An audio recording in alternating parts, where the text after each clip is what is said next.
hello. Oh yeah, you alright? Alright! Yeah, I'm alright. I got summoned for some lunch, so I'm back. Right. Okie dokie. Okie dokie. So, right. So, for those who... I've got chocolate. Yeah. It's dark chocolate, but that means I've got a miniature Twix here as well, so... Anyway.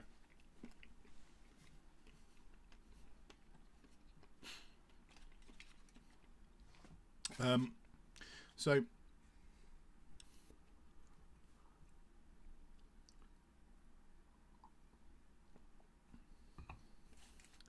We were moaning about the writing standards in this document.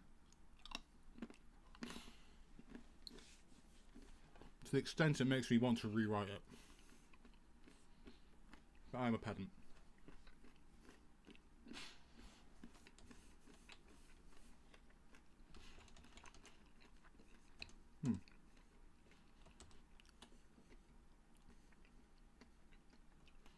Sorry, I'm eating with my mouth open. Talking with my eating. So, yeah, however, this behavior is only a preview. Exiting prompt mode with escape will leave the current position and the cursor unchanged. Though you can use a regular expression as an input. By default, the search function will look for the results forward. So from a current location for the cursor, you can search backwards using Alt. Oh yeah, search backwards using Alt reverse, and it should say select previous given regex match. Wonderful. Jumping from one match to another can be achieved using N or Alt N. I think Shift M will add to a selection, which I think is genius. So if I just do the word the,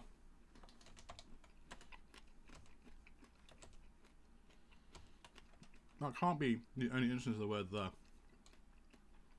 What? The. There you go. So, OM. Oh, yeah, of course. Let's just lock that down for a second. OM will go back, but Shift N will add the next one to the selection, which is cool. But actually, what you do there is instead of the,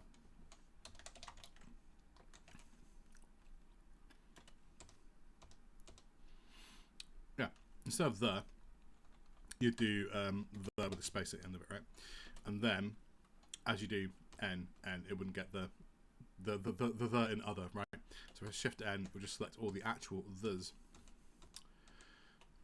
and then to drop that selection, I think it's that, isn't it? Yeah, comma. Excellent. Cool. That's fun. Okay. So selections. This is the same as Helix. It looks like. You've certainly noticed that when searching for text, the cursor extends to highlight the entire match.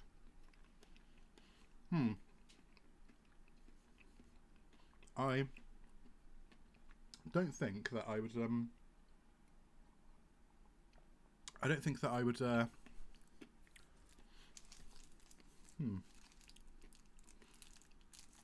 I don't think I'd put this section directly after because it's not really relevant to searching. So if you have certainly noticed that, well, searching a text, the cursor extends to highlight the entire match. In fact, you actually. Sorry, I'm eating loudly at you. Not all the people watching this.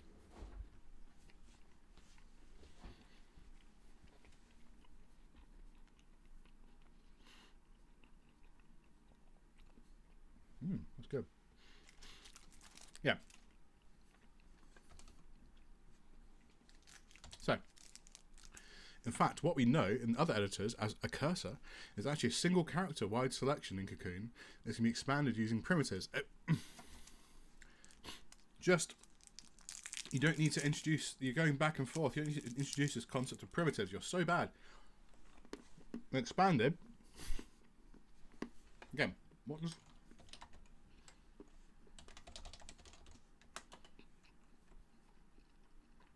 There we go.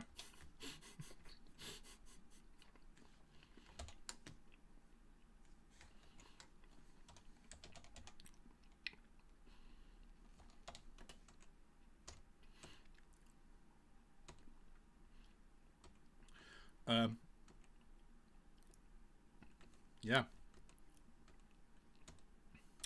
Everything you mentioned cursors in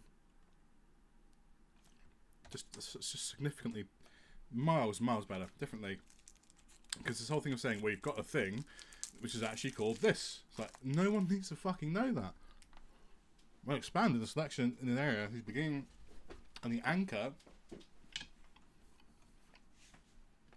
at least use a proper analogy, right?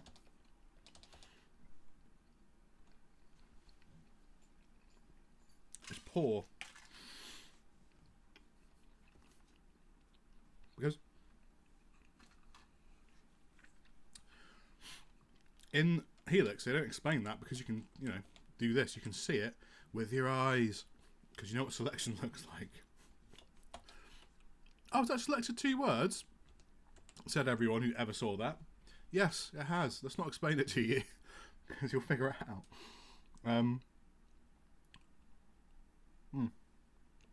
Okay, so let's lock off this quickly. Okay,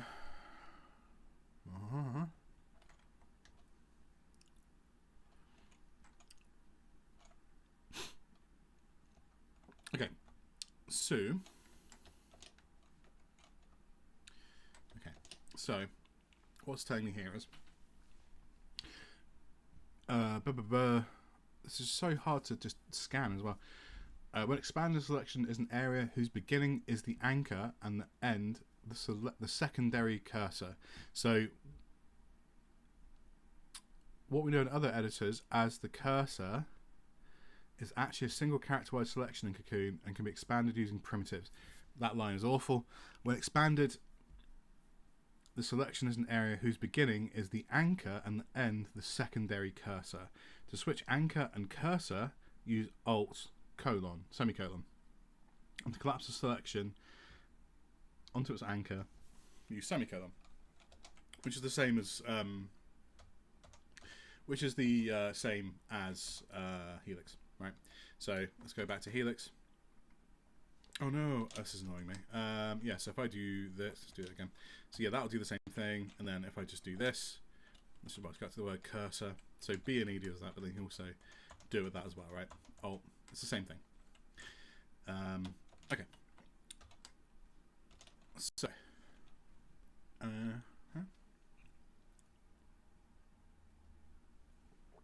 that's one thing with Kakoune actually, because I need to reconcile it a little bit with how things are in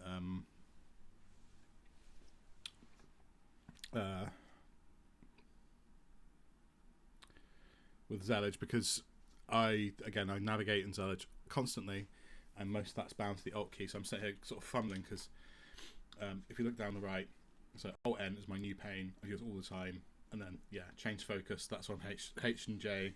So you can do it with the arrow keys, but it also works with yep. And Alt F creates a new floating one. Alt X closes it, and I also have Alt Space, which then toggles my full screen on and off. So I use this constantly. So yeah, having all these things bound to Alt is a problem. I think probably because I could probably switch these over to Control and it wouldn't actually upset me that much. But then Control C does the control. Oh no, actually, that doesn't do anything. Why is not? Huh? Control X, Control G, Control C. No. Okay, I could probably change up my. I'll probably sooner change up my Zellage bindings. Actually, that'd be interesting. But yeah, okay.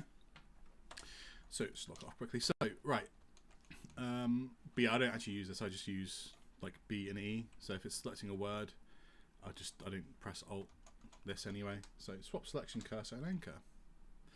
Lovely. Right. Moreover, not does Kakoune expand the principles of cursor by introducing selections, but also allows multiple selections.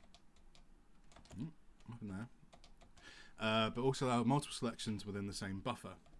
This makes it very convenient to modify text in multiple locations at once. As editing primitives. Oh, you stumbled at the fucking last hurdle. As editing primitives apply to editing, just editing, edit it as edits. Right? Okay? As edits apply to all currently selected. Do you know what I mean? Like, does this work? Let's do this. Yeah, it does. So yeah, as edits apply to all the currently selected text. Example, to remove all the occurrence of the word foo, one would select the entire buffer, right? Which it doesn't explain that's a key, but anyway. Select. Oh, see this. There we go. Yeah, it makes it very convenient to modify the text and multiplications at once. To remove occurrence of the word foo, one would select the entire buffer, select occurrences of the word s. I mean, I'm pretty sure over here, right, they do this in an example. So if you just do like selections, I think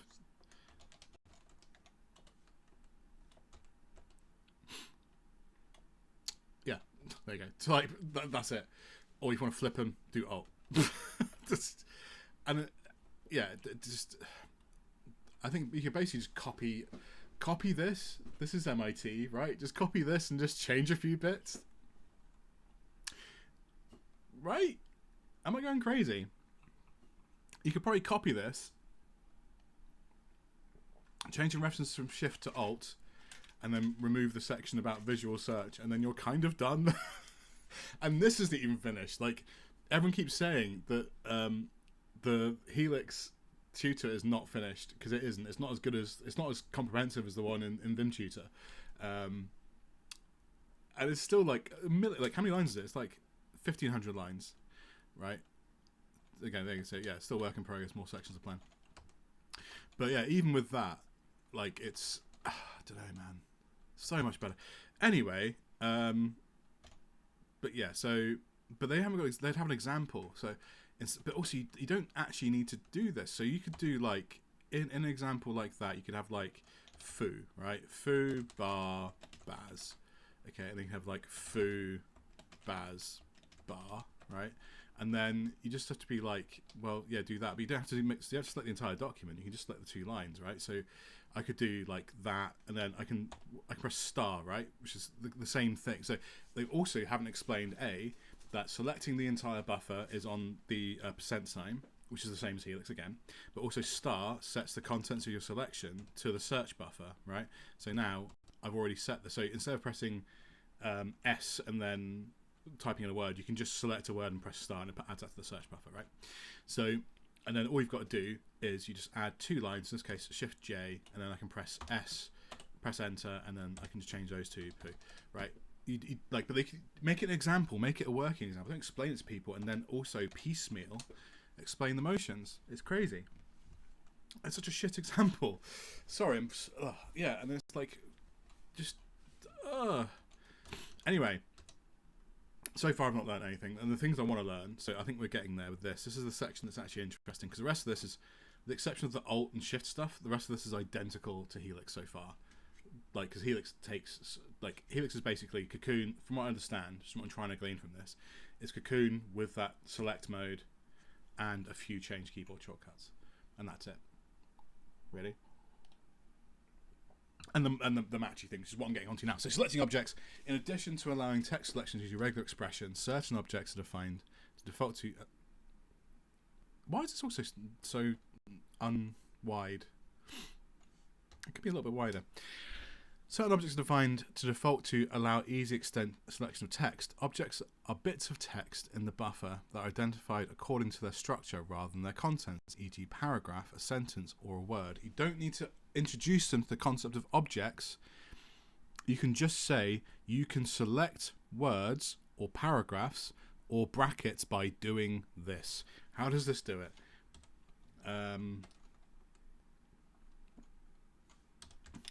Because it's got a name. It says match mode, isn't it? Right, yeah. So match. Use the jump list. Match mode jump. So let's do match mode, right? Using match mode and select inside, right? So it's got a name here.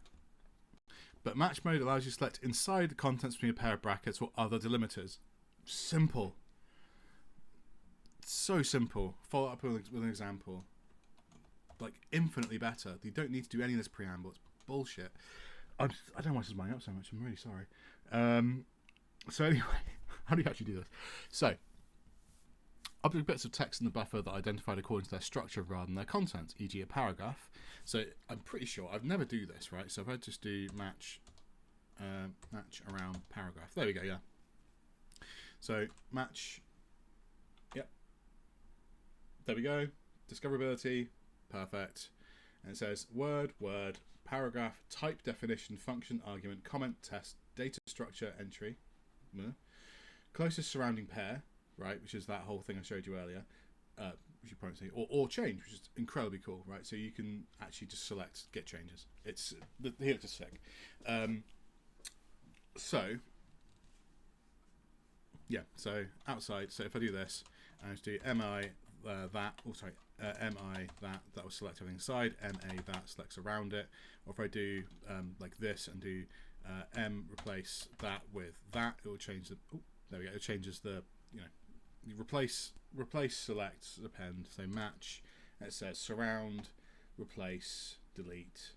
But yeah, also you can go to you can go to the opposite one. So if I've got like this selected, I can just do mm and it'll go to the other end. Right, it's quite cool. And I'll just do mi. Is there like a? Oh, yeah. So I can do that. So I can just do mam. So if I don't want to like bother, so I can just be like mam. We'll just do that. And if I do this from inside here, I can do mam, right, and then do mam again, and it will just go out. And do mam, and it will just carry on going. Right, it's cool. I'm pretty sure this works the same way. So, but yeah, they've got this preamble, and you go, oh right, okay, I can match inside stuff. Okay, and then, well, there's no mode here, so I think that's definitely superior in Helix actually, because then you can explain. You don't have to explain all this shit to understand it. You go, well, there's a thing called match mode. It matches stuff. Have a play with it. And you go, oh, okay, that makes sense. Okie dokie. A paragraph, a sentence, or a word. When the cursor is located in the boundaries of an object you want to interact with, several options are available. Selecting the contents of an object without its boundaries, alt I, part of it from the anchor to the end of its beginning, respectively. What? A part of it from the anchor to its end or its beginning, respectively. Yeah. Or the entire object is alt A. Right, let's just do this quickly. And then over here, we'll just do a new kakoune. It's not fine. That could be there, whatever. Okay, and then, hang on, where have I put this? Yeah, fine. Okay, that's good enough. So, and then we'll just do and then we'll do, I don't know, in parens. It's not parens, it's square bracket, but you know what I'm saying. So, right, let's just lock this off, and then. So what we do here, we do Alt A, what? Select surrounding object. Oh, okay, so it does give you a menu. So if I just do Alt I, okay, select inside. Okay, so okay, it still tells you. Parenthesis block. What? B. What does that mean? Alt I. So Alt inside, and then inside around. So instead of MA, MI. Okay, got it. So M. Right. So MA bracket. So MAR. Out I. Let's just collapse that. Out I. That. Okay, that'll do the same. But then why would I want to do? So look. Argument number custom object description run command and object context brace block. So B parentheses are on B for some reason, braces are on capital B, brackets on R. Okay, angle. Okay, right. So matching. I don't think actually. Yeah, I think Helix can't do that. Ignore my clicking. I just have to because I haven't got. I can't be. No. So let's do a div. Right, div thing, div. Right. So if I just do, oops. Oh, whatever. Let's have to have a bit at the end of it. Right. So if I do this and I do mi that won't work, right? MIM. No, because then it'll find. Okay, so that's something this can't do. So if I find my, there we go, div. So yeah, if I do, match inside, and then any character acting as a pair. So if I just do a greater than or less than, it doesn't work, right? So mi less than doesn't do anything. But mi, yeah. So if you, this is one thing that's always a problem, right? If you're writing HTML specifically, is closest surrounding pair. So that'd be MIM, and that finds the brackets. But if I did that in, if I go to, let's just do a new one in Helix, and I just do, let's just do set language HTML, regular HTML, and I do a div, and then that's broken because I think node's broken. Lame. Div. Yeah, thing, and then we'll just close the div. Right, and then I do this, and I do MIM. MIM, won't find it. Okay, so go out to here, and I do the same thing again, right? And I do a div, div, thing, div. Okay, right? And I do OI. That's already selected. Let's just collapse that. Just OI inside, and then what is it? C? No. Oh, reg. Oh, okay. Oh, okay. So match inside regex. Okay, fine. So do OI, and then that'd be angle block. So MI. What? No. Sorry. Alt. A. Huh. That doesn't work either. Hang on. OI. Match inside. Less than. Greater than. That's not an A. What? I'm confused. So if I do, let's just do that. Hang on.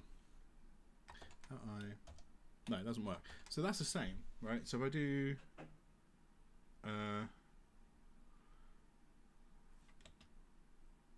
okay. Senses parens block, brace block. I thought angle block would do anything with less than, greater than. Odd.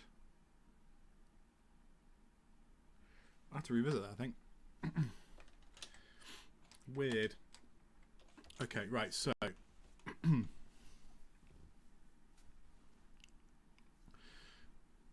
yeah, so alt I is inside, around. Yeah, so instead of mi, it's alt. So yeah, remove the alt and change it to M. Okay. I wonder what M does. I pressed M, obviously accidentally a few times. I don't really know what it does. Actually, what does it do? Select matching character. Oh, hang on. That's cool. Wait. So if I do this, thingy, right, is a thing, right, like that. I do M. Oh, that's cool. That's cool. I sound such a nerd then. Oh, M. Backwards to select the matching character. That's cool. I like that. That's fun. That's real fun. Okay. Well, that's like half your use cases for this anyway, right? So, yeah.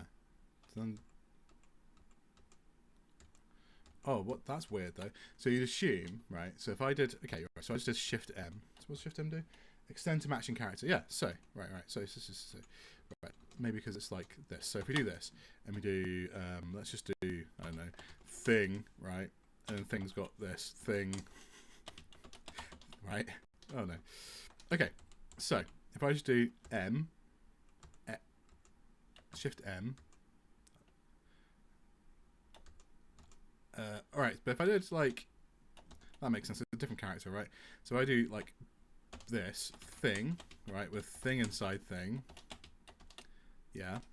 And then I did M, Shift M. I don't really understand what that does. But okay. We can't all be geniuses. I'm certainly not. So, those selection ranges are the first part of a two-stage shortcut. What? Oh yeah, so bracket and it's probably the same. It is. Select a surrounding object and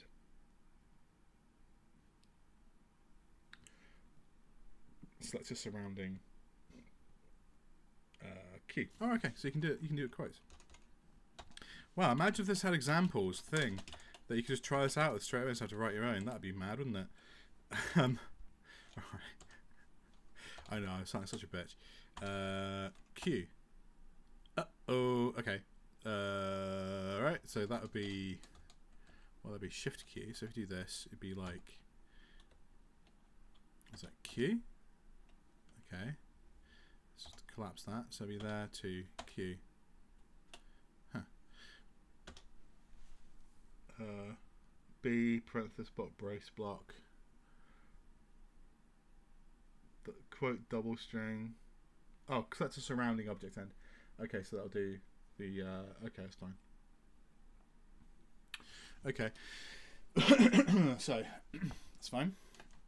Yeah, part of this is documentation problem, I think, because the documentation makes this not only just not built in for a start, which is wangs. You have no idea of knowing that has a built-in doc system, because I just thought it was just the GitHub.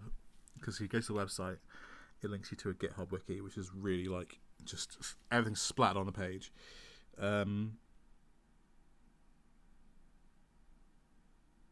Yeah, so I didn't know it was in built docs, and I didn't know that I had to even find reference to trampoline, which is this, you have to Google it, and you have to know that it's there. And like it takes a couple of searches to even find this, whereas you might just be what I did when I first was in Helix. I was like, what happens if I write Helix tutor as one word? It doesn't work, because you can obviously do like yeah, if you do this, it should work anyway. I do Vim tutor. There we go. Just Vim tutor, right? Excellent. And then you go, oh well, is it a flag? So you just do hyphen. So if you go and do like, oh, let's do cac hyphen tutor, as you can see, I've already done it, and it's like, nah, shut up. You're like, okay, fuck me then, I guess, for expecting that. But they should ship. This doc shouldn't ship because this doc's fucking dog shit. But I am very tempted to rip off Helix tutor, whack the word kakoune at the top of it, and just change some shit. Be like, here guys, use this because this is not whack. like, and just change. You've got a handful of sections to change, and that's kind of it. Right. So that's the same as Helix as well. So yeah, so in Helix you'll do MIA for match inside, and you do, or like, you know, yeah, whatever, match around, whatever, right? And this is Alt A, Alt I. Yep. So those work the same way. Although that M thing is pretty sick. I like that. M doesn't work there. Is it only because M? No. Oh man. Okay. Right. Wait. Right. So search. Oh no. There we go. Right. Cool. Selections. There we go. We are back. So select the inner part. Select the paragraph where the anchor lies. Invoke the inner object selection. Alt I, and then P. Right, and if I did Alt A P, that's the same thing. That's two paragraphs. Oh no, I guess they're joined by this, right? Okay, so again, this could do the real examples beneath. It just needs to be, you know.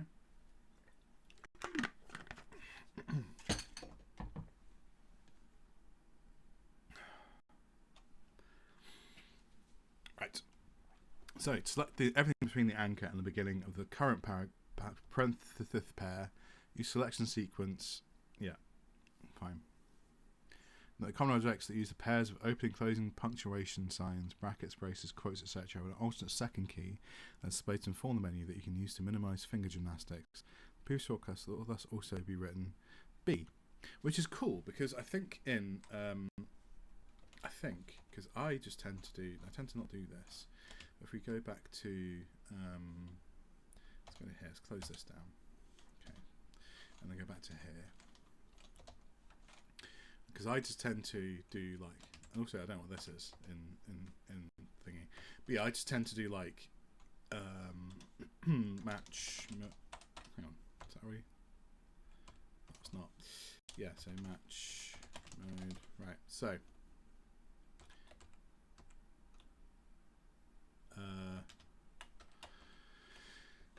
Yeah, okay. Using match mode surround, nice and simple. Yeah, so like what you can do, right? So you can just do, just do MAM, right? Which would just be or MIM, match in. There we go, and it'll just select this thing. Or you can do, but yeah, it doesn't do. So it doesn't have that second thing. So if I just do like match, and I do don't think it has. If I do, what's the bracket shortcut here? So I just do Alt I. What's that? Alt I is B. That's R. So it's bracket. Okay, that's R. That's R. Okay, so. Okay, so so that would be MI mir. No, it doesn't do it. So actually, because if you want to do something more specific, you have to type in. So if I to do what I've just done, I can do MIM, right, which will just do the closest pair. But if I do MI, I can also do bracket, right? I can actually type the bracket in. But that has a shortcut key. That's what the point I'm trying to make, which is cool, which is nice. So it's again, the actual motions are great. My main problem with this is documentation. Also, the matching in less than great than got me excited for a second, because that's one thing you just can't do in Helix. Really, you can do that thing I think I said about earlier, where you can, I think it's on Alt I and Alt O, where you can like use tree sitter to sort of like select the nodes, right? So if you're between two brackets, you can do it that way, but it's a little bit like it's not as it's just like it finds the next nearest thing. So like if you're at the end, say if your cursor is at the end of like a function, right? Like let's say you've got like a div and then you've got like a little bit of breakout JS and you've like put a little inline, I don't know why you do this, but you've got an inline little JS function, right? And it would go to that function body, and then it goes to the nearest set of like quotes, and then to whatever, and then eventually you get to the div. So it's not as specific as keep traversing outwards until you find this, right? In that scenario, with brackets and stuff, it does it just fine. Although sometimes it finds the wrong end of a bracket. So if you're not positioned perfectly, it will find the nearest next. Like if you're like a nested set of braces, right, it will find between the end of your object and the start of the next one, right, or quotes. So if you have your cursor on the wrong side of a quote, and sometimes when your mind's going too quickly, you might do that. I want to select this thing I'm looking at, and your cursor's not quite where it should be. It will find the end of your current quote and the start of the next one. It doesn't like intelligently know that I've gone a really fucking inordinately long way to find this. That's probably not what they want, but then that's not reasonable to really expect anyway, I guess. But anyway, this seems to be mostly a thing of documentation, and the documentation being a little bit wangs, basically. So select anything between the anchor and the position, being the current parenthesis pair. Use the selection sequence. Blah blah blah blah. Note that common objects that use pairs of opening, closing punctuation signs, brackets, braces, quotes have an alternate second key. To prevent gymnastics. So that B thing, right? So I don't have to reach over and press shift and type in a thing and go to the keyboard, which you have to do in Helix, which is a little bit of a downgrade, I guess. So if object's an easy way to so actually here's the thing so far, right? So I've not learnt much yet apart from M is cool, but yeah, MI or MA is just on Alt I and Alt A, which is fine and consistent. And the menu works exactly the same way. So I'd assumed it would be a bit of like keyboard golf to get that same behavior. I knew it existed, but I assumed it'd be more golfy. It's not, which I think is cool. I like that a lot. Actually, it's more consistent, and actually everything I'm coming up against so far, a lot of the cases, the Helix version's slightly worse actually, because so far, again, I've not used this. I've not written any code apart from a couple of little lines of configuration for kakoune and kakoune yet. So, grain of salt. But so I've not used it in anger for to an end result. But for the vast majority of use cases, when you're doing selections, the way you would do selections in kakoune are better, I think. And there's a tendency slightly, so when you go to select in Helix, so here's the thing people don't tell you about in Helix, right? So if you're going to select a word, and you might decide here that I want the phrase content and delimiters themselves, right? Okay, I want to select from here. So you go V, and because you've got a selection, you've got to remember to go, and you go like that, and you go, okay, fine. And it's not that big a deal, but like you've got to sort of think a beat, right?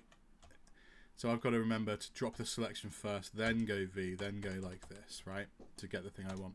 Whereas like here, if I say I want this sentence, I just press Shift. But the mobs will go backwards. Will that? Oh, it works. To be honest, that does work kind of the same way. Oh, did not lock my Zellage.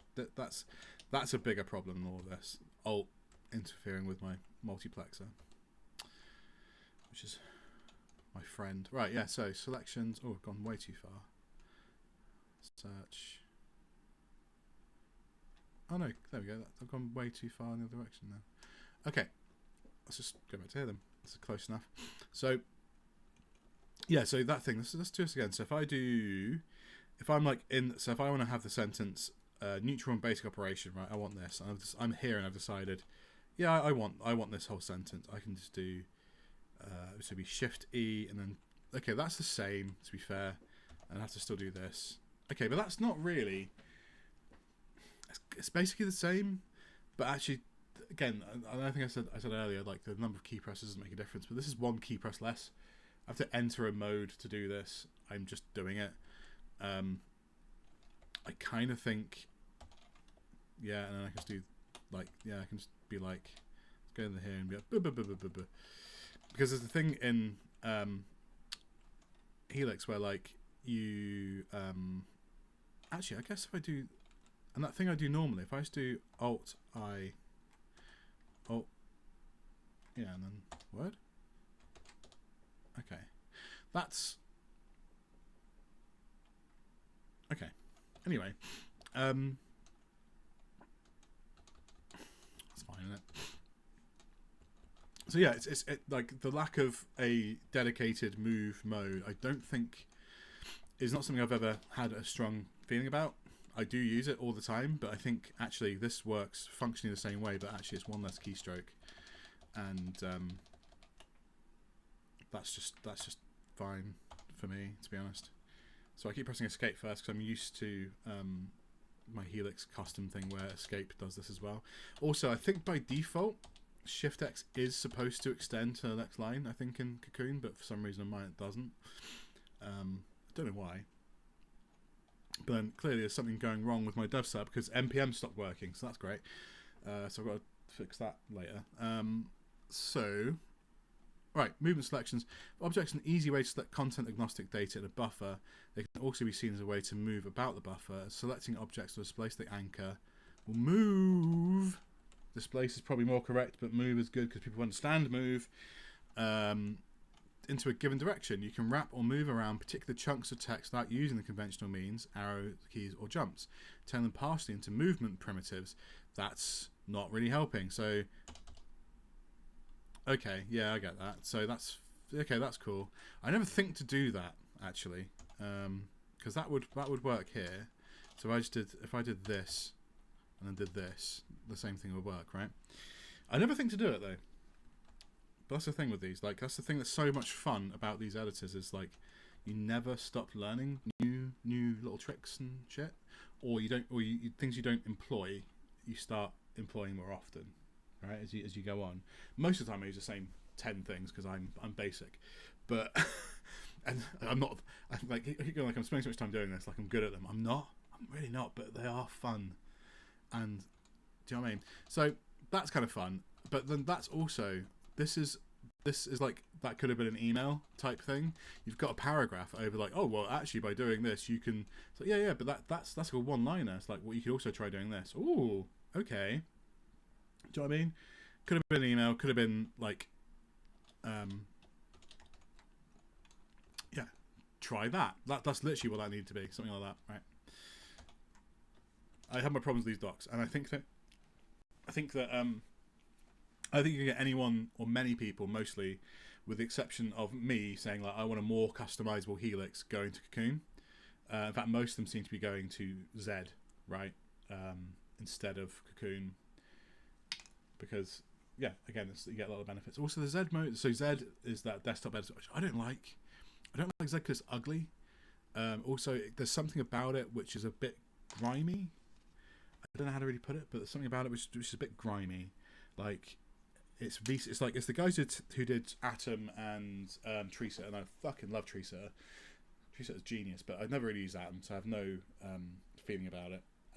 But it has this sort of like VC backed, slimy, let's get on a new bandwagon, infinite growth energy to it. Like one day they'll just be like, it's open source, but it's open source in that kind of like source available really kind of way. And I'm a Rails guy, so that's also kind of fits that kind of thing where the guy who runs the whole show treats it kind of more like source available than actually open source. It doesn't really, not in the same way. It's more like a real open source. But one company, two companies have outsized influence into the direction of the framework. But the framework's so good, it doesn't really bother me, you know. But anyway, the difference between that and Z is more of a modern, that thing where you go, hey, you can use our tool. It's a SaaS thing, but also it's open source. But really, it's like if you can't be bothered to deal with the overhead of running this thing that's kind of not really been super well optimized to run outside of enterprise infrastructure and use the community edition, you can, and here's the docs to do it, but actually we know we're kind of grandfathering you into a subscription at an enterprise tier later down the line by doing this. That energy, right, where it's like, well, there's an editor, it's got the same sort of energy. It's like, it doesn't cost anything, but I think there might already be a paid thing attached to it, like probably a fucking LLM or something, but like it feels like that is their end goal, right? Turn it into something that makes money for them. And I'm an old school gentleman. I believe your open source tools should be open source and your closed source tools should be closed source. Not in the way that I think closed source is necessarily better. I think sometimes it is. Closed source does not equal bad. Capitalism is the problem, not closed source. But yeah, that thing where it's that same thing of like open source it's capitalism in an open source dress, right? Where it's like it's saying, hey, we're doing this, and Z gives you that energy. It's like we're trying to replace Visual Studio Code, which is obviously owned by Microsoft. Again, same energy where it is open source, but like Chrome is open source, you know? Chrome's open source. Yes, that is factually, technically true, but Android is open source, but yeah, but you know, and Z fits into that. Yeah, I know, in my mind at least. Yeah, I know, but category a little bit. And maybe I'm being a bit unfair, but it gives me that energy. Where was I going with this? Oh yeah, so Zed's got a Helix mode. It's not finished yet, and there's a few. So you can get there's a plugin for Visual Studio Code which has a Helix mode in it, which is not bad actually. It's okay. I actually find it a lot more usable than the one in Z, because the one in Z doesn't have the space F menu, which is, you know, like when do you ever do this and you walk into an application, you immediately press Command P or Control P or whatever it is in Windows world, because that's what Sublime Text and by extension Visual Studio Code taught you to write to get into the command palette, right? Because I'm a command palette. I'm a command palette bitch. I'm like all up in that all day long, command palette for everything if I can get away with it. And but then moving into Helix, that theirs is there, and I am in Helix a lot, so I still press Command P. That's not gone. My mind can sift the two apart, but only those two, nothing else. Right? Those are the two ones where I go, here's how I get to things. And like I used to do, like, part of the thing that kept me in Nova for so long was the fact that the split, like before VS Code had like proper splits on like split magnification. Nova had it, so you could magnify. When you split a document in half, you can magnify the split, but it wasn't always completely keyboard driven, nor is it in Visual Studio Code, not easily at least, and that's what kept me there for a long time. But now I can do all of that and then navigate between my files without having to take my hands off the keyboard. It's fantastic. I love it. But anyway, yeah, so filtering a selection, so selecting an entire buffer, which it doesn't explain beforehand this is even a thing, but whatever, or part of it, S. So I mean, alright, I don't like how these docs are written. Is a natural and basic operation in a typical editing session. However, there are some cases where we need to be able to drop some selections arbitrarily. This is so wordy, as opposed to trying to select the ones we need directly. This concept becomes very useful when coming up against a regular expression for the basic selection primitive s is too tedious. So, am I missing something? Okay. If even possible. That's why the edge provides us with a keep matching and keep not matching operations. I know this is a thing in Helix, but I've never used it. I'm a basic bitch. I know the things I know, and I don't know the things I don't know. But I can be. Do you ever get a thing where like certain things give you certain vibes, which means you engage with them differently, even if it's the same thing, right? So you can have like two almost identical objects, but you can treat both of them differently because the vibes, you know? Or like, if I live in a different city, my life feels different, but it's not about the things that are available to me. Because if I live in a city, most cities have the same shit, right? But I live differently in the different cities. You do this? This is me. Because it's the vibes of where you are means you engage with it differently. I think that might be a weird me thing. I don't know. Who knows? But yeah, like, I might be more inclined to use a tool that exists in certain software, but I'll use it differently in a different piece of software, although it's the same tool that behaves in the same way. Right? Weird, isn't it? It is strange. Maybe I'm just unique. I'm so quirky, guys. You don't understand. Right. So, example, when passing this again, this is what they've explained here does not warrant not demonstrating it, because now I'm like, how does this work? Because they've not really articulated it well enough for me to truly get how that works. So the concept becomes very useful in coming up with a regular expression for basic selection primitive is too tedious, if even possible. And I fucking hate regex. I refuse to write it. I barely know it. I remember one of the early things that made me use LLMs for a bit was, I remember I was like trying to write a really basic. I was writing. This is for Nova. I was writing a grammar. There was like regex based. This before they had tree sitter. I don't really know how to write tree sitter. They had tree sitter and they had the regex stuff, which is just like a bunch of strings, right? And a lot of it was just like really basic selectors, so I could get my head around it. But a lot of it you had to write actual proper regex to target stuff. And I remember like a really weird edge case. I was writing a little thing for Antlers, which is like a markup language for a CMS as a plugin for Nova. And I was like, I can't remember what the example was, but I remember spending hours trying to figure out how to write a basic regex because I am stupid. And then that was the early days of like ChatGPT. I say the early days, like a couple of years ago. And I was like, oh, I'm going to paste this in. And literally, something I'd been fighting for literal hours, I got spat out the string. Because that'd be my thing for regex. I'd always ask the guy in the office who knew regex to do the regex for me. Because my mind just slaps against my mind like bees against a fucking pane of glass. Just doesn't do anything. No idea. Can't do it. Well, I probably can, but fuck that. You know, certain things in your mind goes, nah, fuck that. I ain't doing that. And sometimes you change your mind on it, but sometimes you're like, nah, fuck that. I ain't gonna change my mind on that. And regex is one of them. I'm like, nah, there's got to be a better. I mean, I don't think there is, sadly, but it's like there's got to be a better way to do this because this shit sucks ass, and it does. It's fucking awful. I hate regex. But what do you really think? I hate regex. Dumb. So dumb. So dumb. I'd rather sit there and write a big long thing of, I know, I sound awful, a big long thing of shit to work out the same thing, which is obviously significantly longer because my mind does not accept regex. I'm like a regex racist, right? I just don't like it. I don't want it near me. I don't want it in a house near. Those regexes coming around here stealing parts of our strings. Who do I vote for to make this stop? No, not really.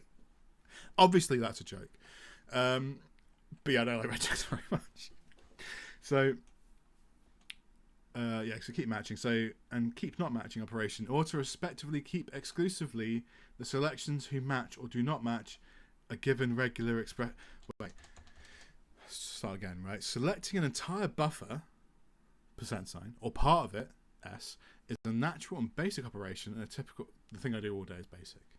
They're throwing me under the bus here. That's true, though. I am basic. It's basic operation in a typical editing session. However, there are some cases where we need to be able to drop some selections arbitrarily, as opposed to trying to select the ones we need directly. Already lost in that sentence. This concept becomes very useful when coming up with a regular expression for the basic selection primitive, S. It should be for when, but whatever. For when S is too tedious, if possible. Right? When coming up with a regular expression for the basic... this concept becomes very useful when coming up with a regular expression for the basic selection primitive is too tedious, which is all regex, as we know, if even possible. I think everything is possible in regex. Isn't regex Turing complete or some shit? I don't know. Who cares? Probably isn't. Could be. Someone's probably built an entire chess robot using regex, right? Because I think I ain't got a life, and no shade. That's what you're into. That's actually kind of cool. Anyway, that's where the editor provides us with a keep matching and keep not matching operations, with a keep matching and a keep not matching operations, in order to respectively keep exclusively the selections who match or do not match a given regular expression. So that was written by someone who's not a native English speaker, for sure. 100% that was the case. That's been written by someone who doesn't speak English natively, which is not a criticism of that person at all. It's just that ends up being a sentence that is beyond their current capabilities of the language to create. Right? It's one of the awful paragraph. No offense to that person, I'm sure they're very nice. So when passing a log file whose lines follow the usual log pattern, sure, we want to be able to select all the lines individually. So wait, that's it? You're done explaining how that works? The fudge? The actual honeycomb fudge? What? You're not going to... For real, right? Hang on. Keep? Okay, so using the jump list. Oh, well, no, I mean... Okay, so that's not covered in there. That sucks. So, right, hang on. So let's go to a word like the, right? So if I do... Let's lock this down. I do Alt-K, keep matching the... What? Yeah. Keep the selections matching the given... Oh, okay. Oh, okay. Right. Okay, that makes sense, but it's explained super badly. So if I do this, right, I select all of this, and I can do select the, right, which will select all the thes. But I just do, let's do let's do the selection IOUS. No, ONS. Let's do ONS because there's various ONSs. So, yeah, so, okay, that's what we'll do. We'll do this, right? We'll grab this, and then we'll just do select, and then we'll just do session, SION, right? That's all our SION words. If I do Alt-K, and I do ION, no, I don't know how that works. Keep the...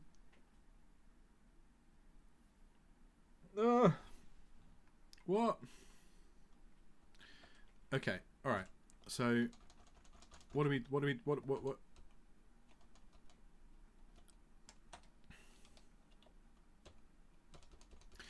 Okay. So if I just do Alt-K, ION, does nothing. I don't know how this works. You've explained this in such a way with no example, or that maybe this is the example, but I don't know how to use that feature. And maybe I am dumbs. I might be the dumbs. I might be the stupids. Does it have to be a regex? So is that a case of keep matching part of this thing as written by the... Because I'm not going to do that. I'm never going to do that. But it...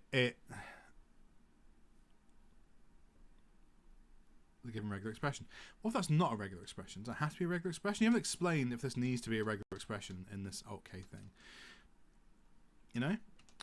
And again, I hate LLMs, really, but this is one of those scenarios where I can write this into fucking Gemini or some shit, and it'll give me a cogent answer.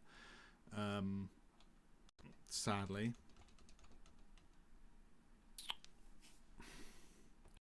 Okay. So, we want to be able to select all the lines individually. That selects everything, and then Alt S. Okay, that's your split, right? But then,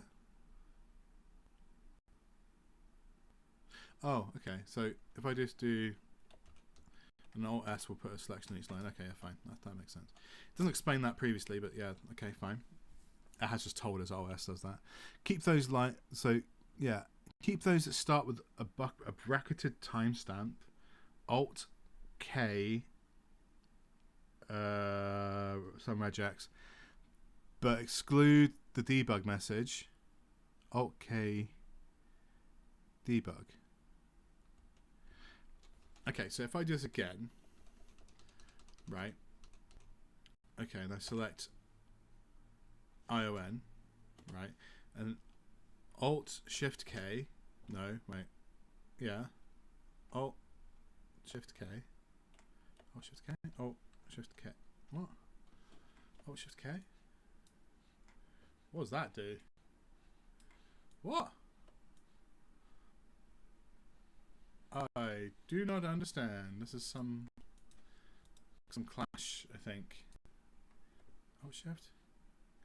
Oh, okay. What does that do? What? Hang on.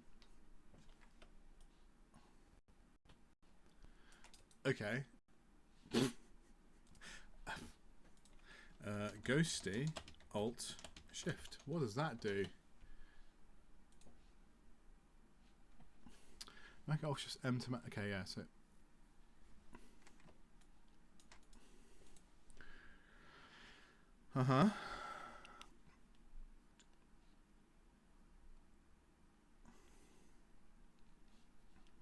I'm mapping Alt Shift. Okay, when the focus goes, the key won't work despite having unbound.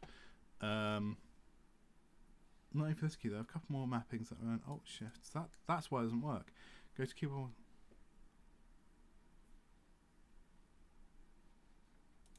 So let's just try this in regular terminal. I know. Okay, and then we go to, let's open Zellage. Oh, what? Oh god. Default terminal. Jesus. Alt Shift does multiple pane selects. So I can just do that.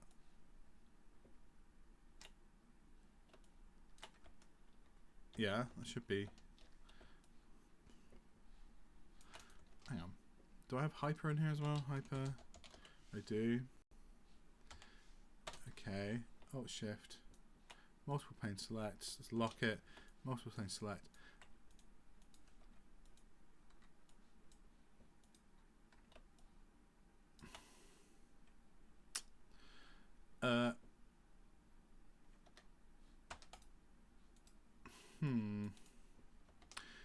Okay, so is that what that is? Alt Shift. That just doesn't show me the thing. No, because Zellage isn't even open then, right? What?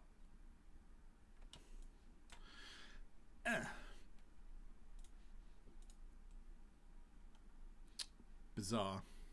Very strange. What is that?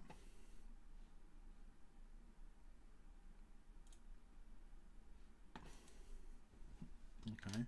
Alt Shift. Says nothing. Not found. Just contains. Just do Alt.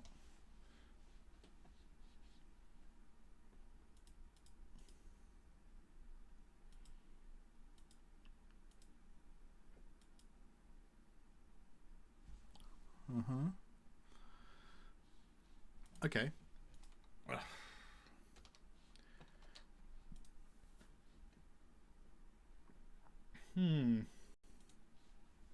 I don't feel like, okay, here's the thing as well, right? I don't know how I feel about Ghosty. I thought it'd be like, I think I've gone to like the hype train a little bit with it, and I've been using it because, I don't know actually, because I just have been. And I've used a bunch of different terminal emulators over the years, and I just never sit with, and this is probably the closest to me being happy. I like Kitty quite a lot, but I heard the guy who runs it is a dick, so that put me off. And I've read a few of his messages, and he seemed like a dick, so that doesn't help me. But is that also something to do with why? So, I'm confused. Anyway, so that's probably why that's not working, because that whatever the fuck that is, Alt Shift does some weird shit. Although no, it doesn't, because if I do this, right, I can do Alt Shift W. No, that doesn't work. Shift W, Shift. Yeah. Ah, okay. But then if you go into, let's do Hyper again.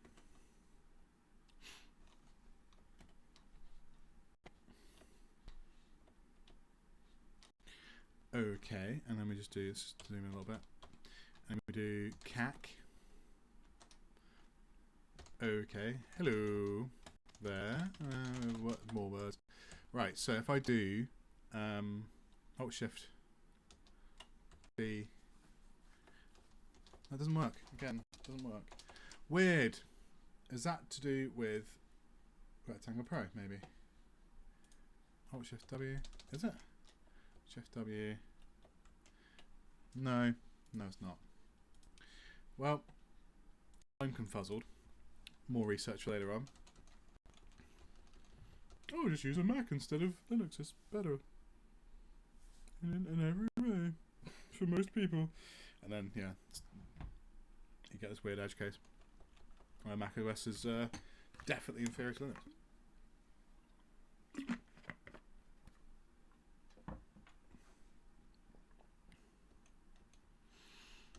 Okay. Selection duplication. Why Yank is down here? Very strange. Okay, and P presumably works the same way, so let's just do that. Yep. Okay, that works as you'd expect. So odd, isn't it?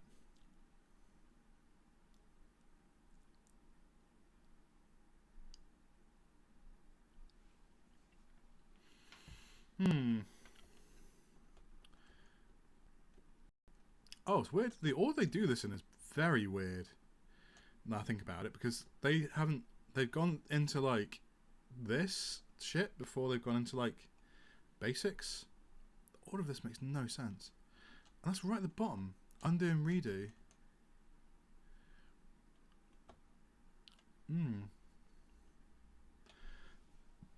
Also, not that it matters, but this is the only consistency I've found so far, where by Kakoune's logic, right, with shift extending stuff, by doing Shift U contradicts the way Alt U would normally be the thing, right? So that's the alternate behavior. So it would be U to undo, Alt U to redo, but in this case it's Shift U. Not that it matters. Not that it matters really, but just an observation. Okay, text placement is a two-step process in Kakoune, which involves selecting text. Actually, I guess, does it have like, so it doesn't actually mention, the fact that that's a thing, right? Yank. Yeah, yank selects text. And then just do, what was that, 1p? Yeah, so it doesn't mention actually the full extent of yanking, like, and all that thing. Anyway, weird. To insert the replacement text, set deletion primitive D, and then either insert mode to write down the replacement text, or stay in command mode to paste the replacement text stored in the copy register. As deleting entering insert mode can be redundant, a primitive that implements deletion followed by insert mode entrance. By insert mode entrance was implemented. The fuck is this? Was it? As deleting and entering insert mode can be redundant, a primitive that implements deletion followed by insert mode entrance was implemented. C. just say you can change text with C. Why are you doing this? You can also directly replace the current selection with the contents of your... But then you've also not covered R, right? Like regular R, lowercase r. Because this is a bizarre fucking document. Really odd. Really, really odd. Undo, redo. Okay, so not only is that at the end, where it should definitely be at the start. This is really odd.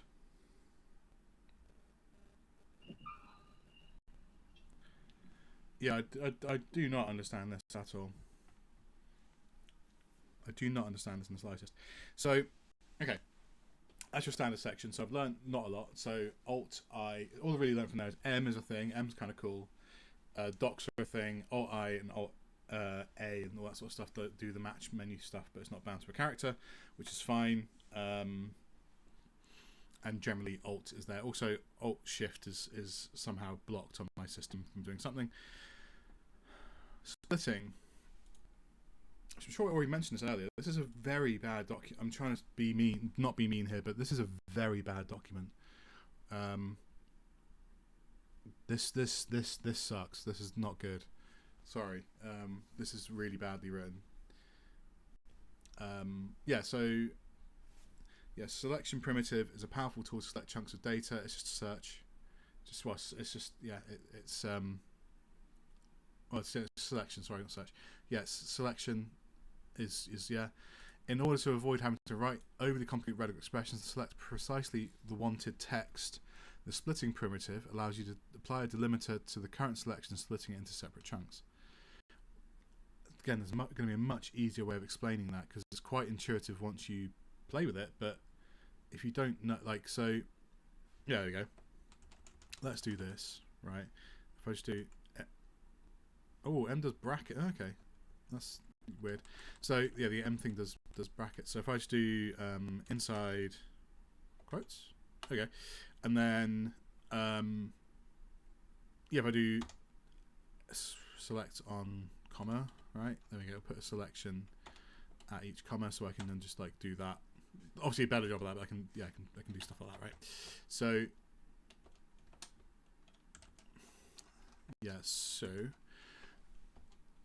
as simple as selecting a line and splitting it using the comma separator. So I just did actually. No, the more advanced splits are possible since the limiter passed as primitive is a regular expression. So they've again not done a great job. I mean, I'm not going to go back to the Helix one again, but I'm pretty sure they cover the same thing and they make it better. I would just inherit the Helix one. I just bring it. Like you could probably do it in. I'm tempted to even do it and do a PR, but if this has been around since 2017, 9 years, and they haven't changed it out yet, there must be some reason why they haven't changed it yet, because I don't know. But this document is objectively, considering I don't know how old VimTutor is, but in a world where VimTutor exists, I don't know how this doc could have been written in 2017. It feels like a first draft. To be honest, this feels like what I would write stream of consciousness almost, and then go back and edit. Like I said, documenting stuff is so much harder than building it. So I've been, as a little side quest recently, making a little like CSS toolkit thing, like a SAS CSS toolkit. We'll go into it on a separate stream, I think. I think I already have actually, but yeah, I've been doing that for a little while, and I wrote it in the vast majority of it in the course of 2 train journeys, like one going to a place and then going back over the course of like a long weekend, right? I think it was one on the Friday and one on the Monday, and then since then I've added some bits and bobs to it and cleaned some stuff up. There's more to do. It's not finished, but actually the longest task has been documenting it, right? Because I was like, I can use this. I understand how this works, and the sort of design of it is a little bit fuzzy. It's got like a few tenets to it, but like part of the process of documenting it is helping me solidify the design decisions behind it, right? Because it's vague. It's not like you can explain this in a single sentence pitch using, and I don't give a shit if anyone uses it, to be honest. It doesn't matter. It's just you've made it, you might as well put it out there. Someone else might find it useful, right? Who cares? But that means I've got to document it properly, and documenting it has taken so much longer because it's hard. Documentation's really, really hard. But again, I don't have precedent for quite what I'm doing because you have decisions about how you use it, right? So basically, the TLDR of it is basically some of the parts of Tailwind, basically anywhere in Tailwind where you have a scale attached, so anything where you put a number at the end, basically, or a color. So anything that associates to a list or array of values, I have. Anything that doesn't, that's just a one-to-one representation of a CSS value, is not there, right? So you don't have to write it, and you leverage more features of standard CSS to fill those gaps, which means you get that immediacy, and it bends some rules. So you get that immediacy of having, flex col, and then you set width, and then the bare basics, flex direction, that kind of stuff. The layout based stuff and things like BG colors, text formatting, that's all there, right? The point at which you'd scaffold together and throw together a layout, your first run at it, exists in this framework. Everything else beyond that is not there. It's not a framework. I keep saying framework. It's a little library, but it has a bunch of Sass mix-ins, right? So everything's available as, similar to Tailwind 4, everything's available as a variable, but also you have Sass mix-ins, which do a lot of the more verbose bits of Tailwind that make it quite messy in co-located scope CSS blocks, right? So you have one mix-in which you can provide. Let's say you've got like 3 different values that change across breakpoints. Instead of writing SM, XL, MD, colon, whatever it's supposed to be, you have a single block, and then you can pass in the values, and you have that in one place instead, right? Make sense? And the same for like colors and not colors, like dark mode and like breakpoints, dark mode. I think like visibility toggle stuff. Basically, again, it's wibbly wobbly and it's hard to document. It's actually quite easy to get your head around, but there's no opinion on how you're supposed to use the tools. There's no right way. The bare rule is don't put too much. If you get to a point where a Tailwind class gets too long to really read, which is the truth, or the times where you bend the rules of Tailwind in line because fuck it, why not? Those scenarios, like putting in arbitrary values in Tailwind, in my mind, defeat the point, right? You have centralization of all the things that matter, and things that are more direct, let them be direct, right? When you bend those rules and pass in arbitrary values, you lose your ability to change those remotely. So you're really functionally doing the same thing as writing inline CSS at that point. Apart from, it's possibly even noisier than inline CSS because you're doing it everywhere all the time. So it makes it even harder to find, and you defeat the purpose in my mind. And it solves that. It's not solves that problem. It's the idea is it avoids that problem. It's a case of like, don't do inline CSS. There's no arbitrary values. Give it a class name and attach it to a thing. Do the bit of work, but then afford yourself the flexibility of writing regular CSS when you want to. But keep it close by because that makes it more editable. How do you document that succinctly? Anyway, I've gone off topic, on a tangent. That thing will be ready at some point. So, for no one to use because the fucking LLMs can't read it. Well, it can actually. It works alright. Rotating. Okay, this is also I think this is also directly from Helix, so you can rotate selections around. So if I do, yes, alt thingy. So, oh, hang on, no.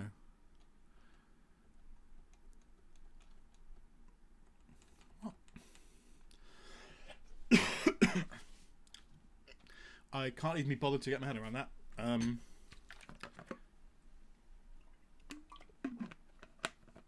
think if I'd used so yeah, there's a thing in Helix that I don't use, where if you have multiple selections, you can. Does this thing?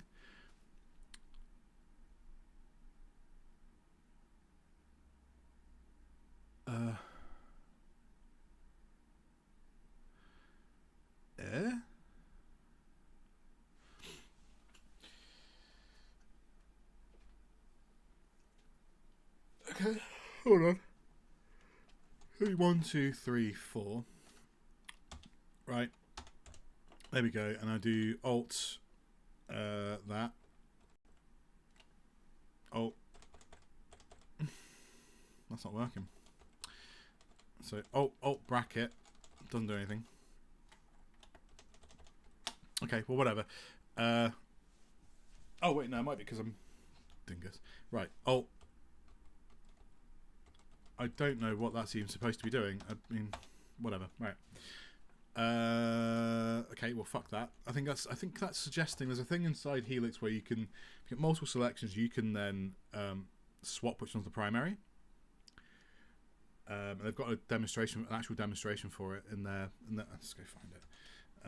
It's in here. I think it's like, I don't know where it is. Transpose. So if you just do select.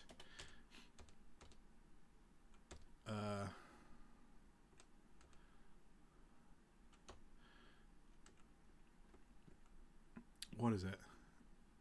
I can't remember. Words and words. The change command counts with motions. Doesn't tell you any of that. Select extend. It's fine. That's different. Selecting lines. So that's that. It's always fun. Collapsing section. So yeah, you can collapse that. I don't know how to do that in Cocoon actually. Actually recap what I'm doing. Copy pasting. There we go. Nice and simple. And it probably mentions the existence of other registers. Does it? It does not. But it does give you the space Y P to yank. I want to implement this. Yeah, space Y space P. I use that ridiculously common. Actually, to be honest, I never do this. I never use the registers because I always forget. But I think it's probably the thing we can see the registers. Probably, I don't know. Is there show registers? I don't know. Hang on. Registers. Workplace. I don't know. I haven't got a clue. There's probably a view where you can see what's in all the registers. I've never thought about it because I never use it. I tend to just use the system clipboard and then the local one. So I'll yank something if I'm afraid that I would, because I'm again moron. If I want to yank this and then whatever, and I'll just do this and I'll yank a second copy, so then I can go like and be like yank P, and I can do space P for the entire line. Right, that's all I do. So I just use two. I just use the system clipboard and I use the regular clipboard because I am dumb. So multiple cursors.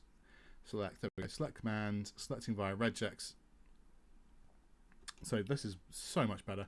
Align selections. This is one of those ones where like, let's do this one. I always forget this one. So move the cursor to the first line marked, whatever below.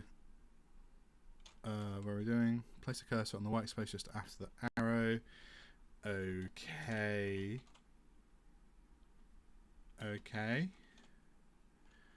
Alright. And then C 4 times, so 4C. W. Okay.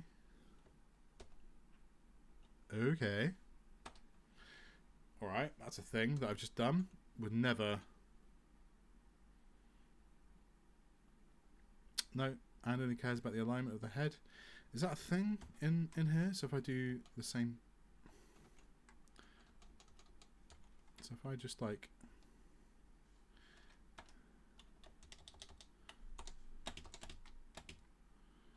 Okay, and then if I just like do that, will that like work?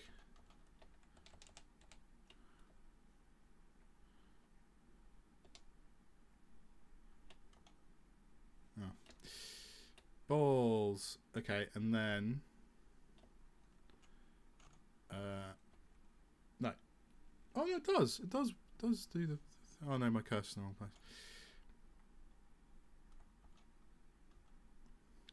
I don't know why this is confusing me so much here. Right, get rid of that. Okay, right. So what I'm going to do, because actually, yeah, because I'm confused because the W doesn't work. So right, Shift. So Alt W. There we go. So what we do is we go and just do C. Oh, too many C's. Too many C's in the C. Does T work to white space? It does. So I go up to here and I do F space. There we go. Lovely. Drop that. Do. Okay. And then I just do Shift Alt E. No. Shift Alt E. There we go. Excellent. Is that it? And then and. Hey, that works the same way. Okay. I don't know why that confuses me so much. Don't know why, but there's some weird fuckery going on, isn't there? Okay, so that, they don't even mention that. Or they might do later, who knows. You got advanced counts. So the rotation thing, fuck knows how that works. I meant to go and find that same example in Helix, but I didn't bother. So, yeah, rotating's there. But they go into counts in the advanced section. So like, oh, you'll be doing this other stuff above here all day long. Like, what is it? No, the counts thing is so much more common. I don't really, if you probably noticed me being like, I don't really do it because I have bad mental arithmetic, so I can't really, I just sort of guess at it, I guess. I very rarely use counts, I just press the button more. Yeah, I know. Line up, ladies, line up. Nah, I'm married. You save your efforts. Right, so in order to pass a count to a primitive, simply type the number before hitting the primitive key combination. Counts allow primitives to specialize or extend their original functionality by using it as a parameter acting on their side effect. I think there's a better way of explaining that. In order to respectively jump or select to a particular line, pass the line number to G or G. So here's the thing that's different actually. I've noticed this the other day. So in Helix, it's just, I am unlocked. There we go. Yeah, in Helix, right? If GG goes to the G. What? There we go. Yeah, GG goes to the top, and then to go to a line, let's say it's line 24, right? You go G24, cancel. G24, G, right? You have to press G again. Where I've noticed in here, I can go to G24. What? Oh, no, 24G. There you go. I don't know how to use a jump list on this yet, so I have to go all the way back down to where I was. Luckily, I don't think this document's very long. It feels like it needs to be a lot longer because it does a very bad job of explaining everything. So yeah, yes, instead of pressing G a second time, I just press number and pass it into the G, right? So where I have to press G, I have to press go, 24, go. This I have to just press 24G, which is unusual, but actually faster because, yeah, I just pass. Yeah, it's 24 go, so go 24 go, which is odd. So, oh yeah, or I could just do, yeah, so I can hold down shift and just do 24 G. Okay, that's why it's like, oh dear, no, hang on, shift G, go to extend. Oh, hello, that's fun. Because of our menu, go to extend. I like that more. So far the shift thing I like mostly more. It's not quite used to it yet, but I think it's kind of cool. So if I just do shift 20, no, actually 24 shift G. There we go. And that'll select from where you are to line 24. Excellent. Excellent stuff. But yeah, it's weird that this is all the way down here on line 300 or so. What was that? Line 292. We're only getting into, you can do counts. Example, creating an arbitrary amount of new lines for above or below the current line. Oh, wow. Okay. And then, oh, that's odd. So, creating an arbitrary amount of new lines above or below the current line and spawning a new selection for each of them is achieved by passing a number of lines as a count respectively to O. So, let me show you this. So, the standard thing of, you know, O creates, so let's just, okay, let's do the line, right? O is below, and then if we go back to here, shift O is above, right? If I do 2O, that does the same thing. I've never thought about that. Okay, but this, I don't know why you. So so I go like 44O, I can write this 44 times. Like, why would you need that? I don't know. It's cool. It's cool, but I don't know what you'd use that for. Yeah. Well, actually, no. I could be like, let's say if I do like, let's do like a CSS or whatever. I do a div, and let's do a UL, right? And then I've got a little. Let's just do this. I just do. Oh no, hang on. I do 12O. No, hang on. Undo that. There we go. 12O. Thing. It's fun as a party trick. I don't know. That's probably got a use. Everything's got a use. Apart from, no, it's not very political. Creating an arbitrary amount. So if I did, so right, okay, hang on, let's just do, because yeah, like adding new lines above and below with a keyboard shortcut that doesn't go into enter, that doesn't go into insert mode is I like. What do I do? Alt O. What does that do? Alt O should do that.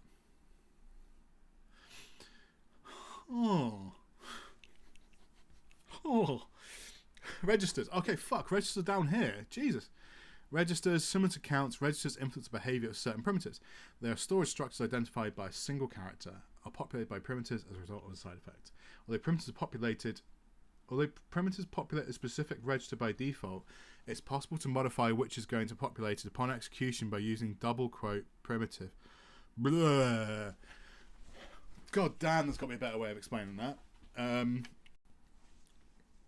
No one likes writing docs. Everyone likes writing code, but not writing docs. Something hitting a key that will serve as the identifier. Same as Vim, same as everything else.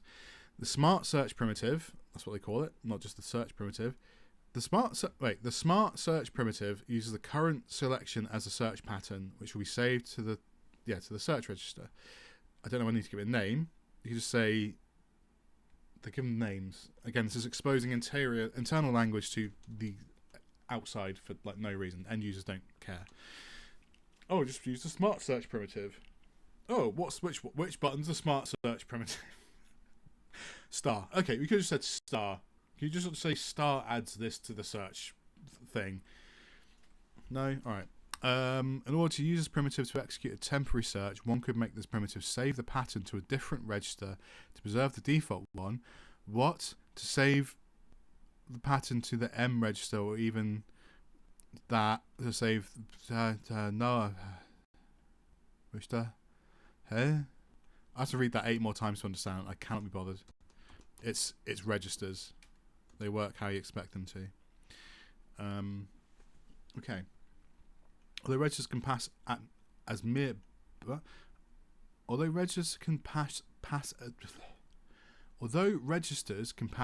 buffer metadata, they're an integral part of an editing session.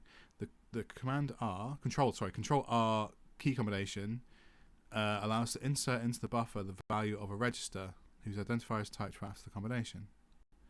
What?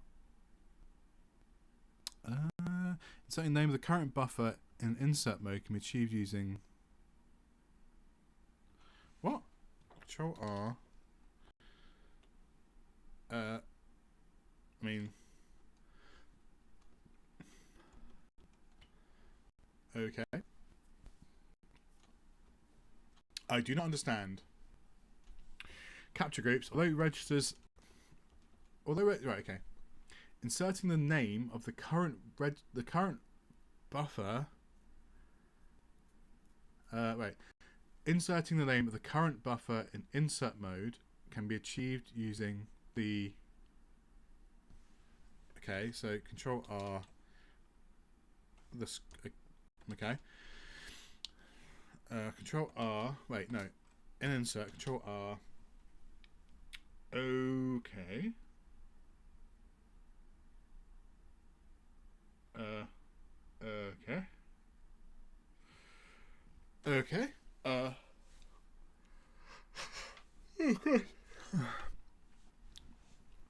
I don't really get what that's for, but okay. Inserting the name of the current buffer in insert mode. So to do this, Control R, and then I can do buffer.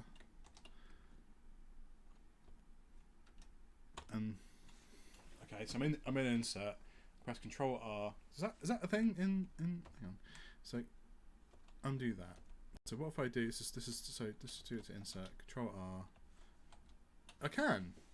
I don't.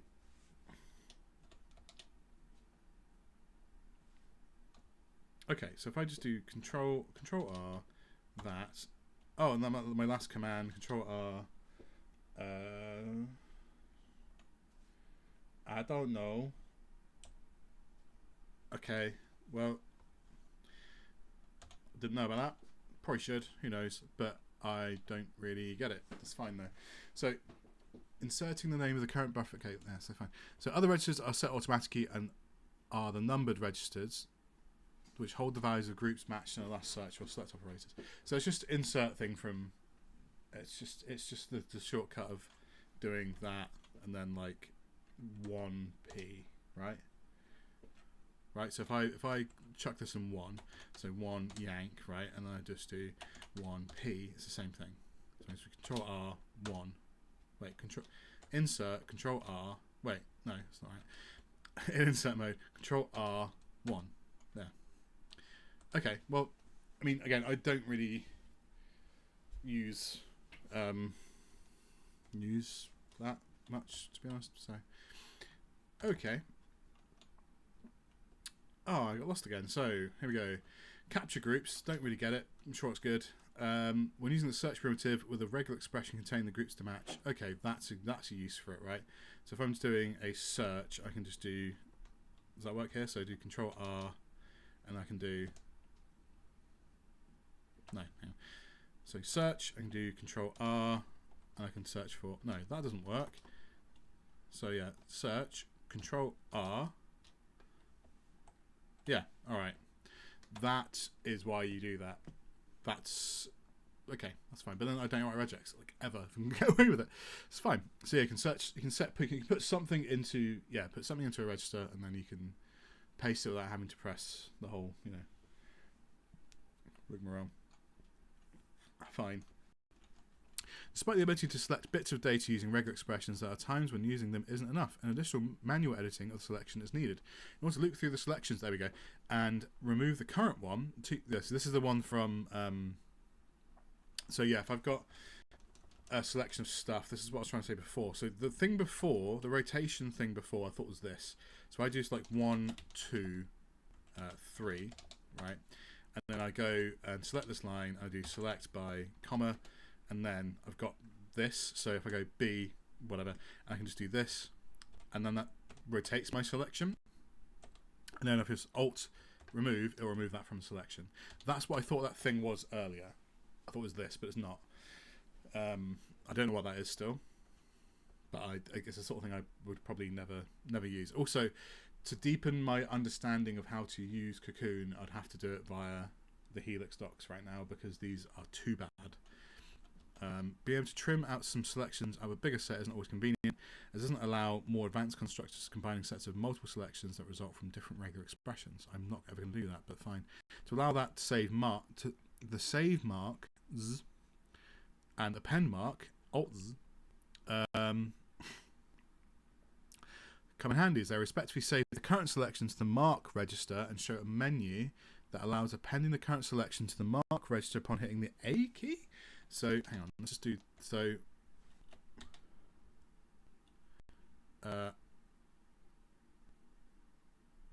Okay, and then Alt. Okay. Alt Z, and then combine selections from RE.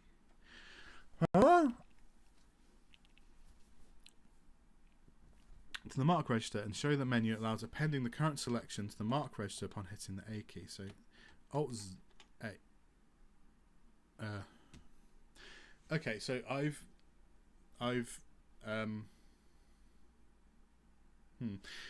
sure this is a thing. Is this a Vim thing? I think maybe this is more advanced shit that I do not know.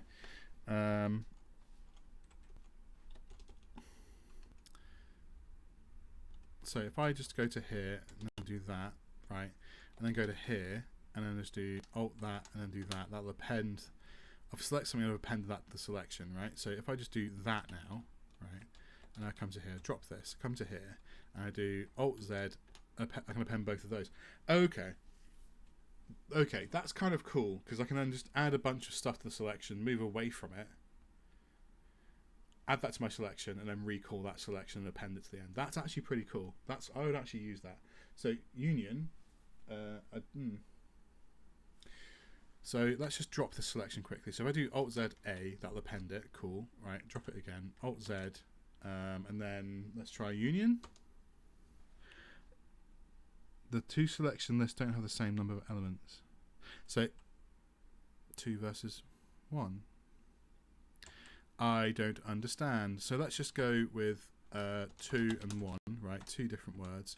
So I'll just select do that, right? And then if I just do Alt Z, and then I do Union, right? Okay.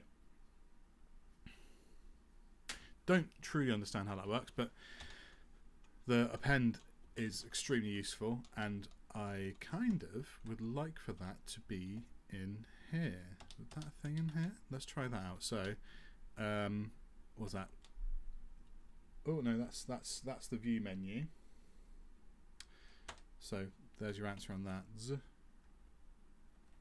Shift Z. There's no marks. That's a cool feature. I'm not familiar with that. Oh. Okay.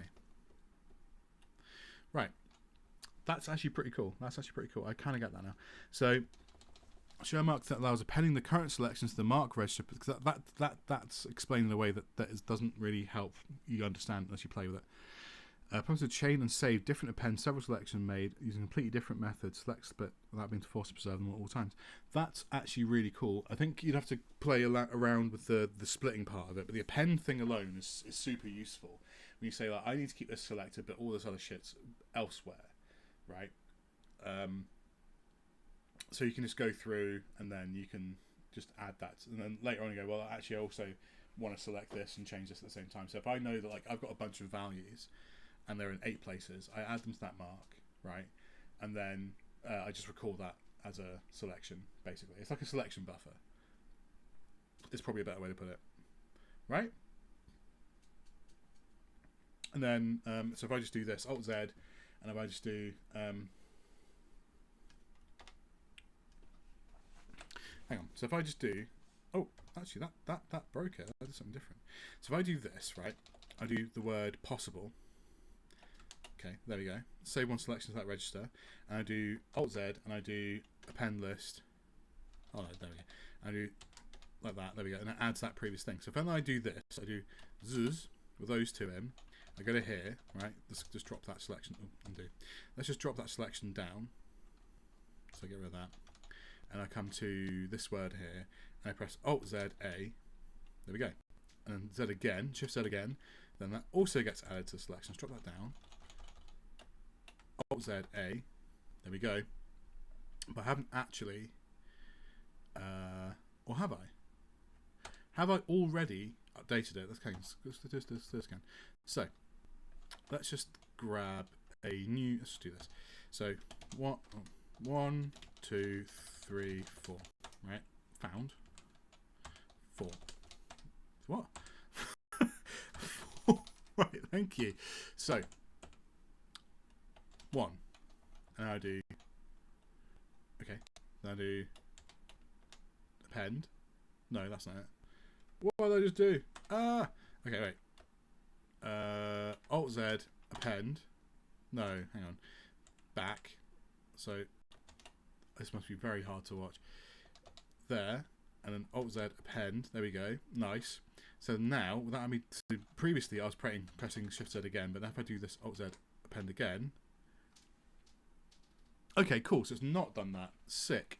So, that's cool. That's really cool. So, yeah, it doesn't automatically add, so it does, so right, okay, let me explain what I'm doing here. So I want to see if pressing the append physically append it in memory. So there's a thing in 3D software, I use a lot of 3D software, we do saved selections, right? So if you're working a bunch of geometry, basically you're selecting lots of little squares. So some 3D tools are very, very powerful selection tools, and you have to recall selections all the time. And there has a thing generally in a lot of software called selection sets, right? Which is like, here's a region of these connected quads, right? 3-dimensional squares. I need to save as a selection that I'll recall later on because I want to work on them again, right? It's super common. It's a really powerful feature that most of them have, but you have tools to deal with it. But the thing is, you don't. The thing with those sets is you can name them, right? And you got to be careful because you can quite easily corrupt sets if you're not. You have to build a bit of workflow, muscle memory around it. Otherwise, you can corrupt those sets. So in certain software, you might have a thing where you go, well, let's add this, but it might actually add. You might have something selected and say, I want to append my selection my selection with this, or I would like to also select this, and that's the difference here, right? but I'm making sure that I'm not automatically damaging my current selection. So if I've got one, let's set, so that's set one, right? And if I come, presumably if I come to here, default mark register, there must be a way to show the contents of those, I guess. I don't know, we'll find out. But if I come to 2, let's go 3, fuck it, go 3, it's further away. And I do Alt-Z and do append, right? Now I have 2 selections, one of the thing inside that mark register, and then one thing is my current selection, the word 3. And I have 2 selections for it, 2 cursors for it, right?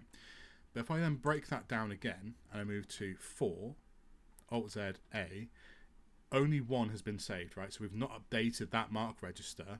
So it says combine 2 selections, that's confusing, but what it's doing is it's not added this to the register. But if I press Shift Z again, now it's saved both of those to the register. So if I select 3, Alt-Z, A, it'll then add those 2. So I added 1 and 4 to that register as selections, and then I can recall them. This is immensely cool. I properly love that. That's awesome. That's incredibly awesome. I really like that, actually. Restoring a mark save from the mark register. Oh, hang on. So, aha. So if I just do that, and I go up to here, and then I want to select it again. I just put, oh, great, lovely. So then if I've got a previous selection, excellent. If I've got a previous selection, I'll do this. I can do this. Okay, sick. So I can do the word register, go to here, using, and I can just do that, and I can just do that, and it will just. Oh no, actually it won't. Oh, because it's not selected. Ah, okay.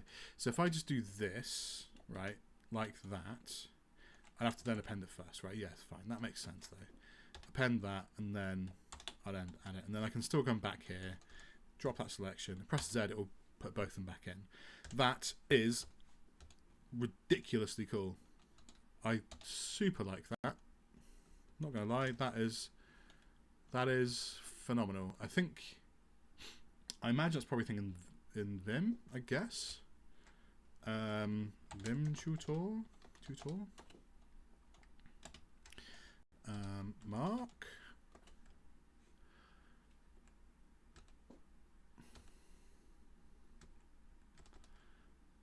Okay, let's just do marks. Pattern not found marks. Hang on, let's just do mark space. Okay, fine. Doesn't matter. Point is, that's really cool. I really like that. I really super duper like that. Maybe it's not a thing in them. I don't know, but it's sick. And that makes sense to me on the events thing. That is, I'm just blown away at how much I like that. Okay. Leveraging shell commands.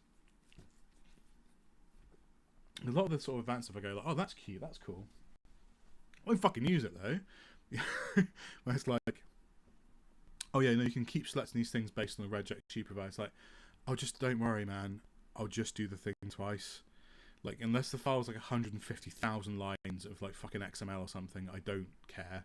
Like, and I'll do that once every 5 years, you know, like, or whatever, however long it is. Like, you don't do that every day, so I can't be bothered to, like, if and when I come to it, I'll Google it, I'll see that, and I'll do it. I don't need to commit it to memory. And I'll be like, oh, cool, that's a fast way of doing it. Nice. That saved me a bit of time. But I won't have that in my back pocket because I'll never do it. But stuff like that, where constantly you're like, I've got multiple values to change. Let's change them all in one go. That's actually crazy ass useful because you've got this little pocket. You go, oh, that's a selection in the pocket. So it's sort of like a buffer for saving a word, saving a selection. Just pop that in your little pocket. I'll select that again later. I'll just pop that in my pocket. Pop it in my pocket. Let's pop it in my pocket. And then I'll pop that in there. What's this? Do you want these from my pocket? My selections. There you go. Here's your selections, sir. That'll be append. And he pulls out a flint-lock musket and he shoots you in the back. I don't know what the fuck I'm going on about. Right, leveraging shell commands. Here we go. Unix system provides. Unix systems provide with some. So provide some tool. Provide tools.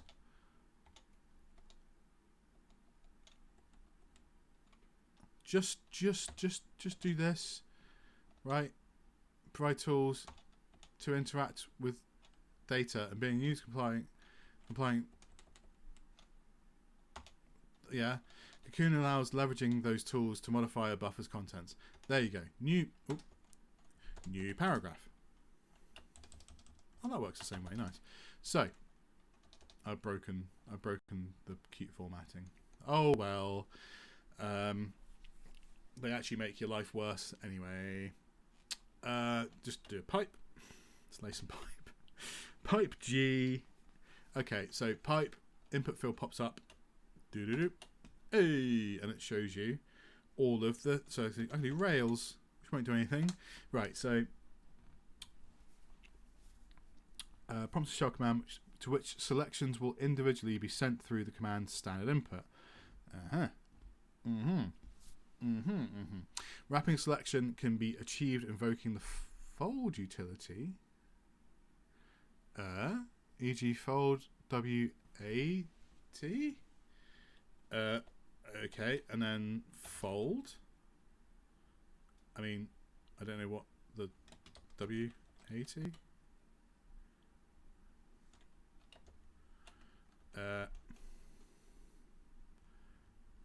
Could also want to wrapping a selection. Can we?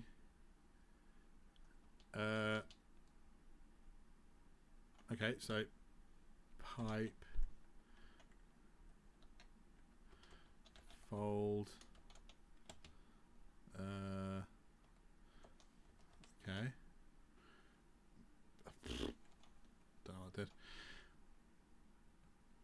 Okay. You also want to see a patch or modifications made to the buffer since it was last saved. You can do a diff. Okay.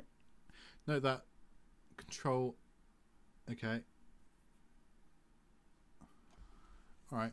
So yeah, that's nothing to bind into.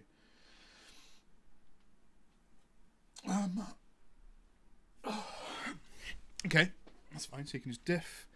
This is the stuff that I like. This is what I'm getting back to. It's got derailed from me saying very highbrow and like a clever person to just grunting at a document for an hour. But yeah, this is another equally useful primitive that doesn't depend on the contents of the current selection.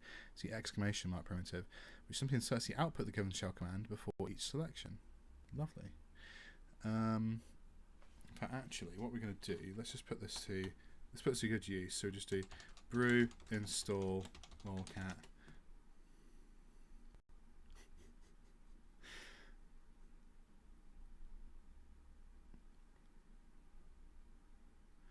Excellent.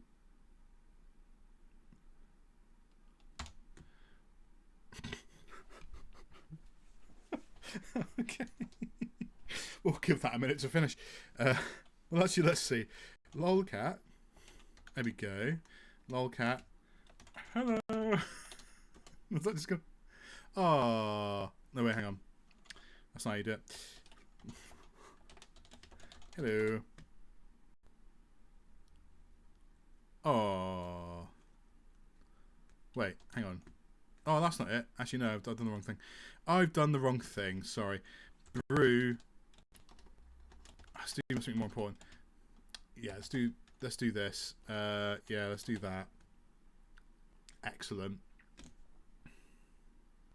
Yay. Okay. And then now what we'll do is yeah, cow say hello. Excellent. It's exactly what you need. That is the most useful thing you can ever do anywhere, really, in any software. Let's drop those selections. So, other equally useful primitive doesn't depend on the contents of the current selection is the exclamation mark primitive, which inserts the output of the given shell command before each selection, which is just what I did there. Demonstrated. Just demonstrate it. In order to insert the date of the day, the date of the day at the beginning, the date of the day at the beginning of the current buffer, one can use GG followed by what, and then date. Right. So inserting the date of the day, just the current day, dickhead. Sorry, be respectful, but not all shell-related primitives insert data into the current buffer. The $key, in fact, is a way to apply a predicate to all selections. In order to filter them out, the command passes primitive will be executed in a new shell using each individual selection for context, which will either be kept to the command return successful exit code or dropped otherwise. Okay. A single line of buffer. I can't be asked for that, but I've not really explained that very well. So like, yeah, they need to that needs to be much more. I don't know. I mean, docs, I guess. Repeating actions, punctual interactions. So this is repeat the previous thing you did, right? In this case, adding a space, or I can just do I can do cow say bums. There we go, and then I can just do oh, what?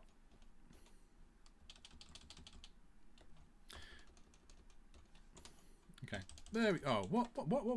Okay, that's not the same. In order to modify text efficiently or insert redundant bits of data, two primitives are available. The dot primitive repeats the last change that was made to the insert mode.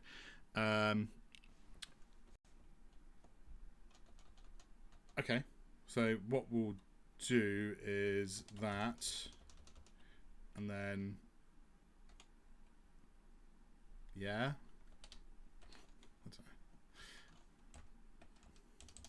Let's see. But I can't be asked. But yeah, anyway. Keep doing that. Keep doing that. It doesn't work the same way. Like so. Yeah, that is the same. It's just I haven't made a change. So if I just change this like to I don't know, hello, and then just do dot. It'll keep writing the word hello, because that's or I can do 500 dots. Ooh.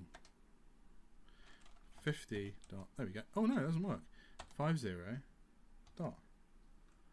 Oh, dot. Oh, that works in Helix though. So I come up to here and I go to I don't know, but right, and then yank that and then do that. I can do it 50 times, but you can't do that in here. That's hang on, but the word but fine. Yank doop 50. No, 50 dot. Oh, okay. That doesn't work. I mean, it's not actually that useful. It's just fun. And I do it to be like, look how fast Helix is. I can write but 50 times. Or I could do like, I don't know, 1,000. Yeah, 1,000 times but. And I've written but 1,000 times. Kakoune doesn't do that. Basically useless then.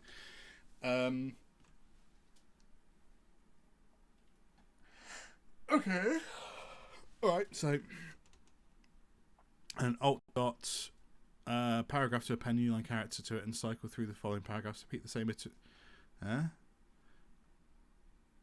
So we do alt dot. Why? I don't know what that does. Repeat last object select character. Okay, that's a last selection. What does so if I just do this, does it do the same thing? It does. Fun. Append a new line to return escape. Okay, fine. So I would probably never use that second one. I don't know why that's useful, but again, I'm sure it's useful to someone.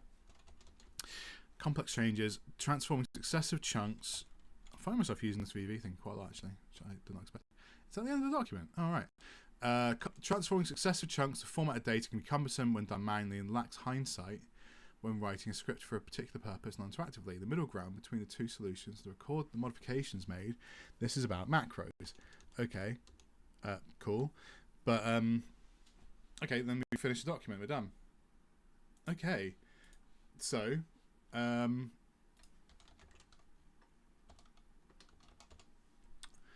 okay, so,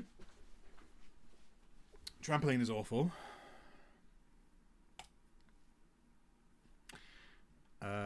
And I don't know. Yeah, trampoline's awful, and I don't know how. This feels like.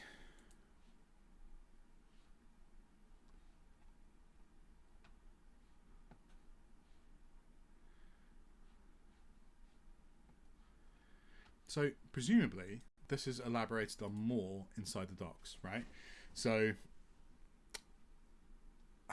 yeah, no, trampoline sucks ass. I feel mean, but it's bad. I think hopefully I'm gonna stop my stream, to be honest, because I did about 1/5 of what I want to do. But I'm gonna dig into the docs and see if they go into more detail. If they do, that's a quick one now. Doc let's have a look now. Doc, and then we'll just do buffers.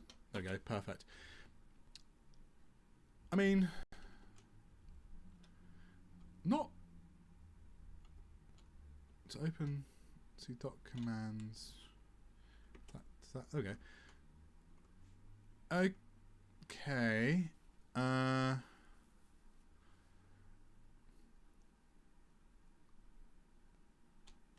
of.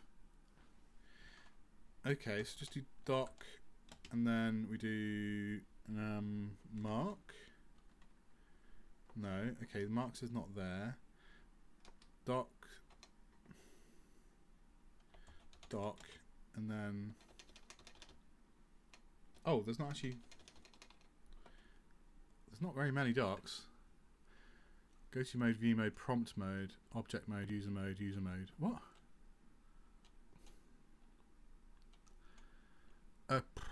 Well, so it feels like the docs are kind of bad as well. Well, that's going to hamper adoption, isn't it? So, yeah. Takeaways.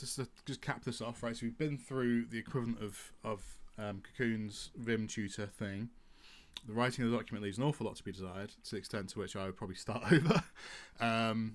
It's bad, and considering, like, let's find out when Vim tutor. What's the history of Vim tutor? Let's find out. Vim tutor.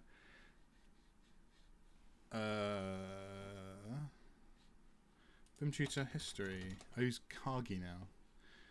Vim history. Okay. I don't know, man. Like, I don't know how old Vim tutor is. I assume it's significant. I mean, it's got to be at least. First time I got introduced to Vim tutor was about 2010. I knew of its existence, but it's probably significantly older than that, I imagine, right? I haven't got a clue. But yeah, this is so much worse. This is one of the worst written things I've seen in quite a while. It's really, really, really bad.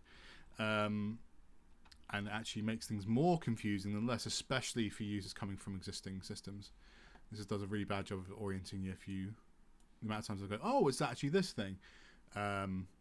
Whereas, like, yeah, going to the Helix tutor versus this is night and day.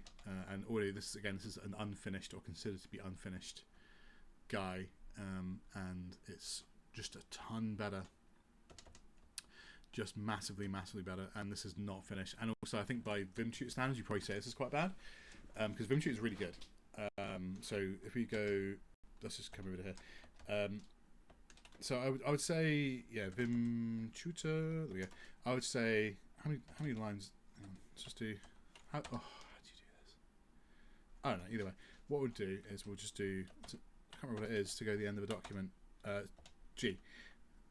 972 lines, right? This concludes Vim tutor. Does it say?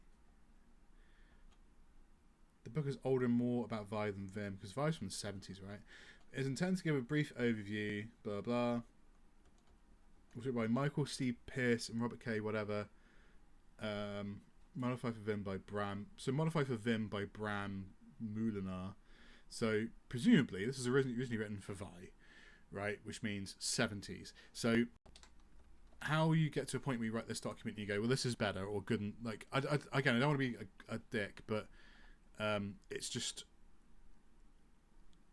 like really well trodden ground, retrod for like no reason in a document that's just objectively quite a lot worse, and very verbose, not very clear. Even all the sections are in a really bizarre order, like, and you don't go through many of the basics. You just say, well, you go modes exist, movement, start of movement. The view menu is above, like,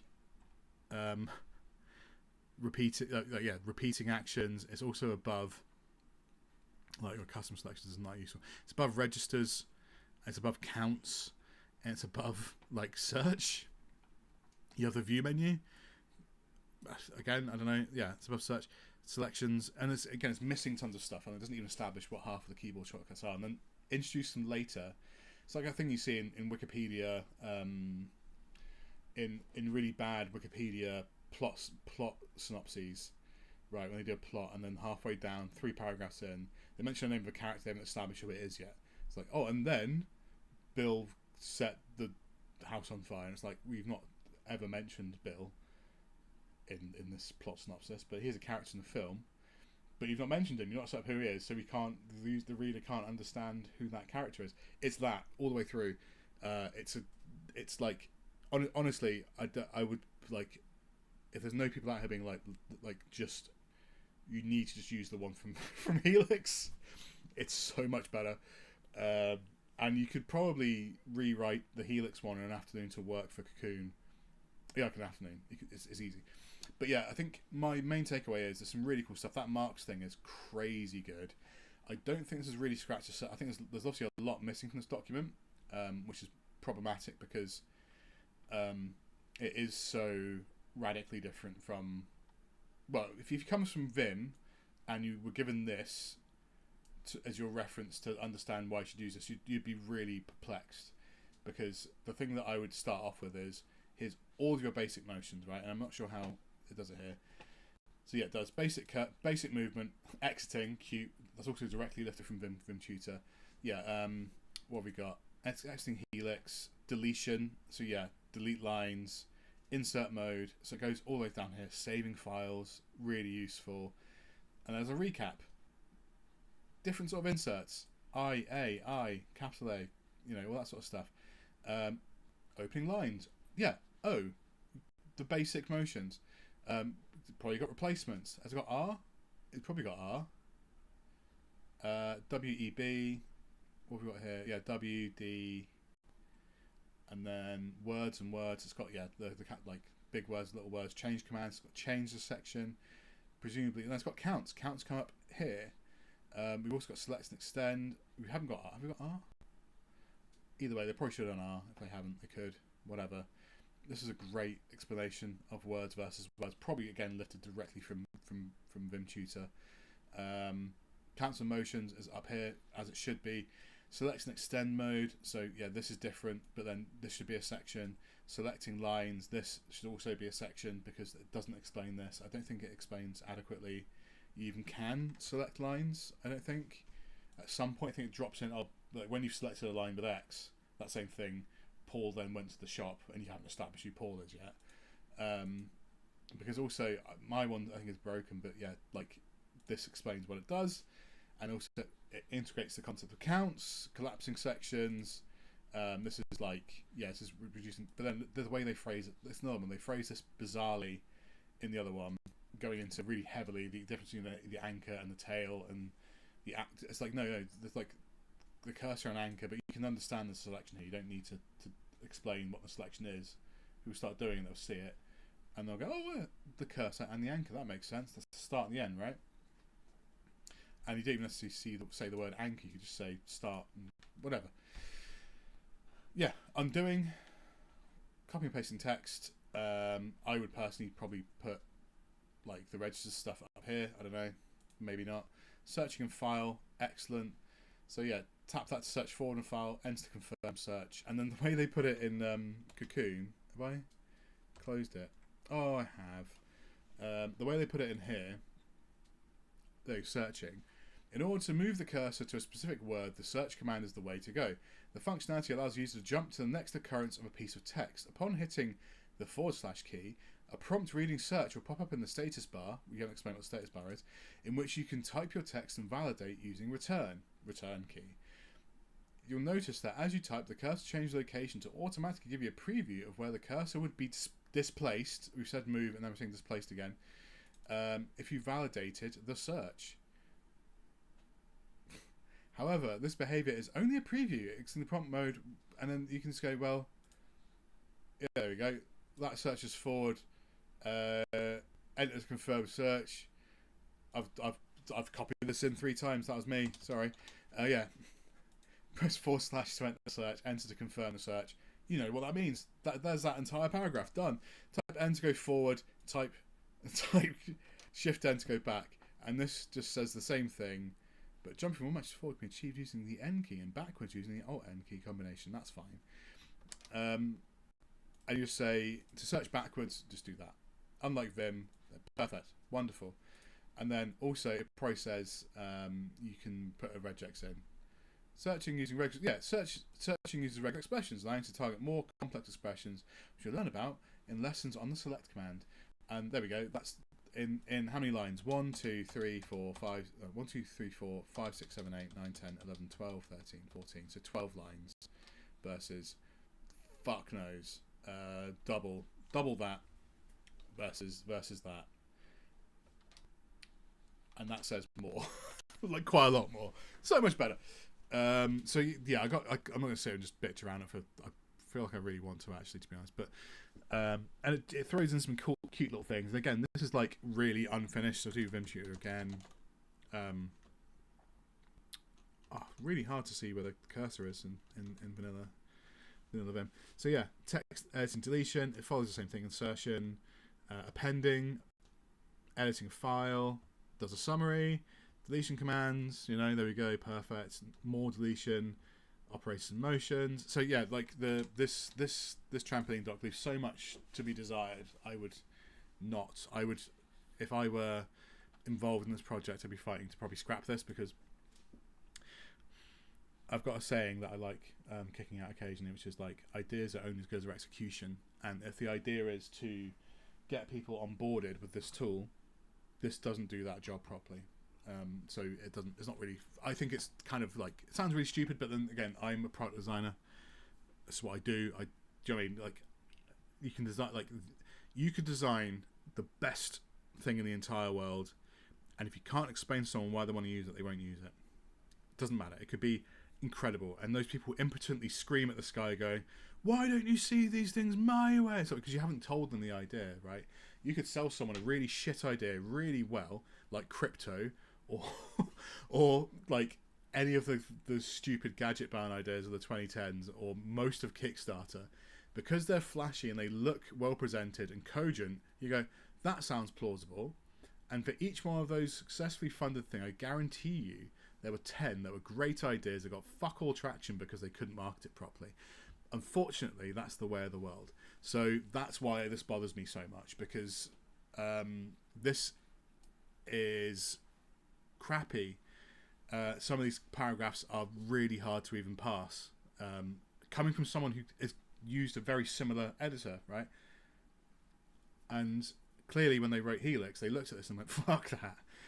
Fuck. Oh, ain't touching that, let's start over. Rightfully. And it's just so light on information as well, like, and there's some really good shit in here, like, but hidden. Like, again, the shell command stuff is actually written mostly fine. This, not enough detail at all, and also it seems like the docs probably don't do it enough justice either. Some of these things I walked away because it has no examples, right, anywhere, where the format of this is, here's a concept, let me demonstrate to you the concept for you to try it out, let's move on, because you're not gonna internalize all this straight away or find uses for it straight away. So just try it.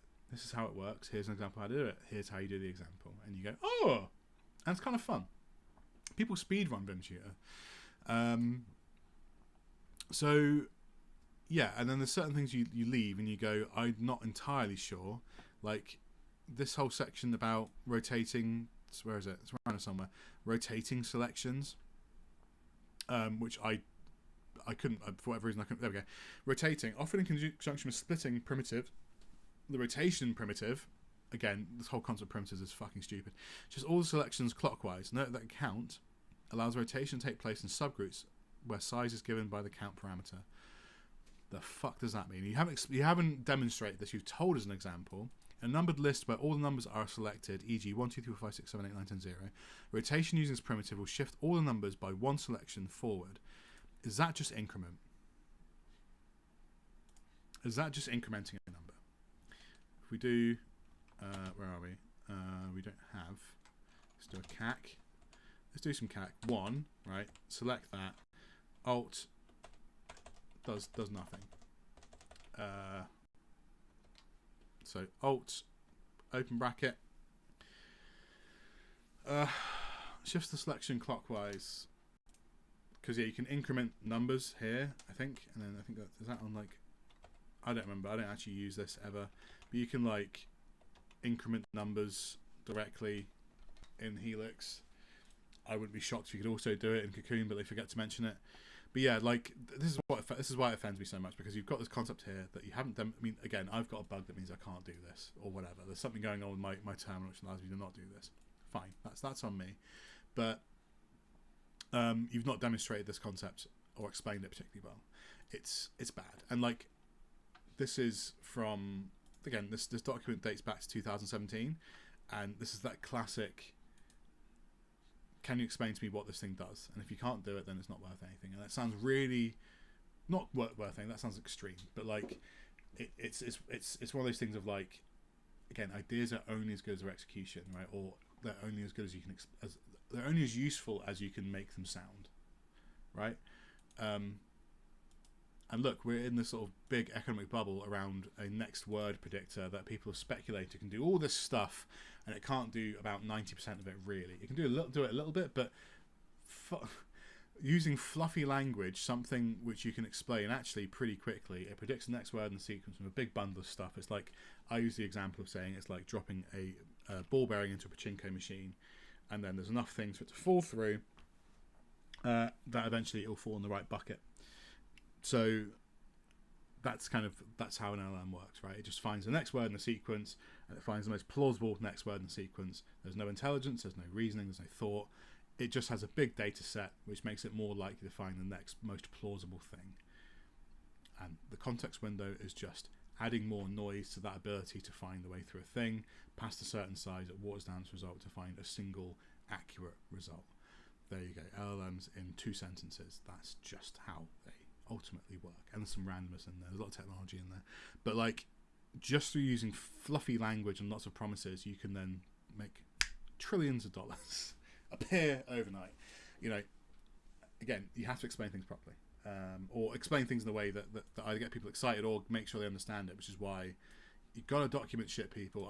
I'm feeling the hardness of this at the minute with a project that no one's going to use, and I kind of refuse to like let an LLM just write some shit, because I popped it through one just to be like, document this the best your understanding, with the intent of throwing it in the bin.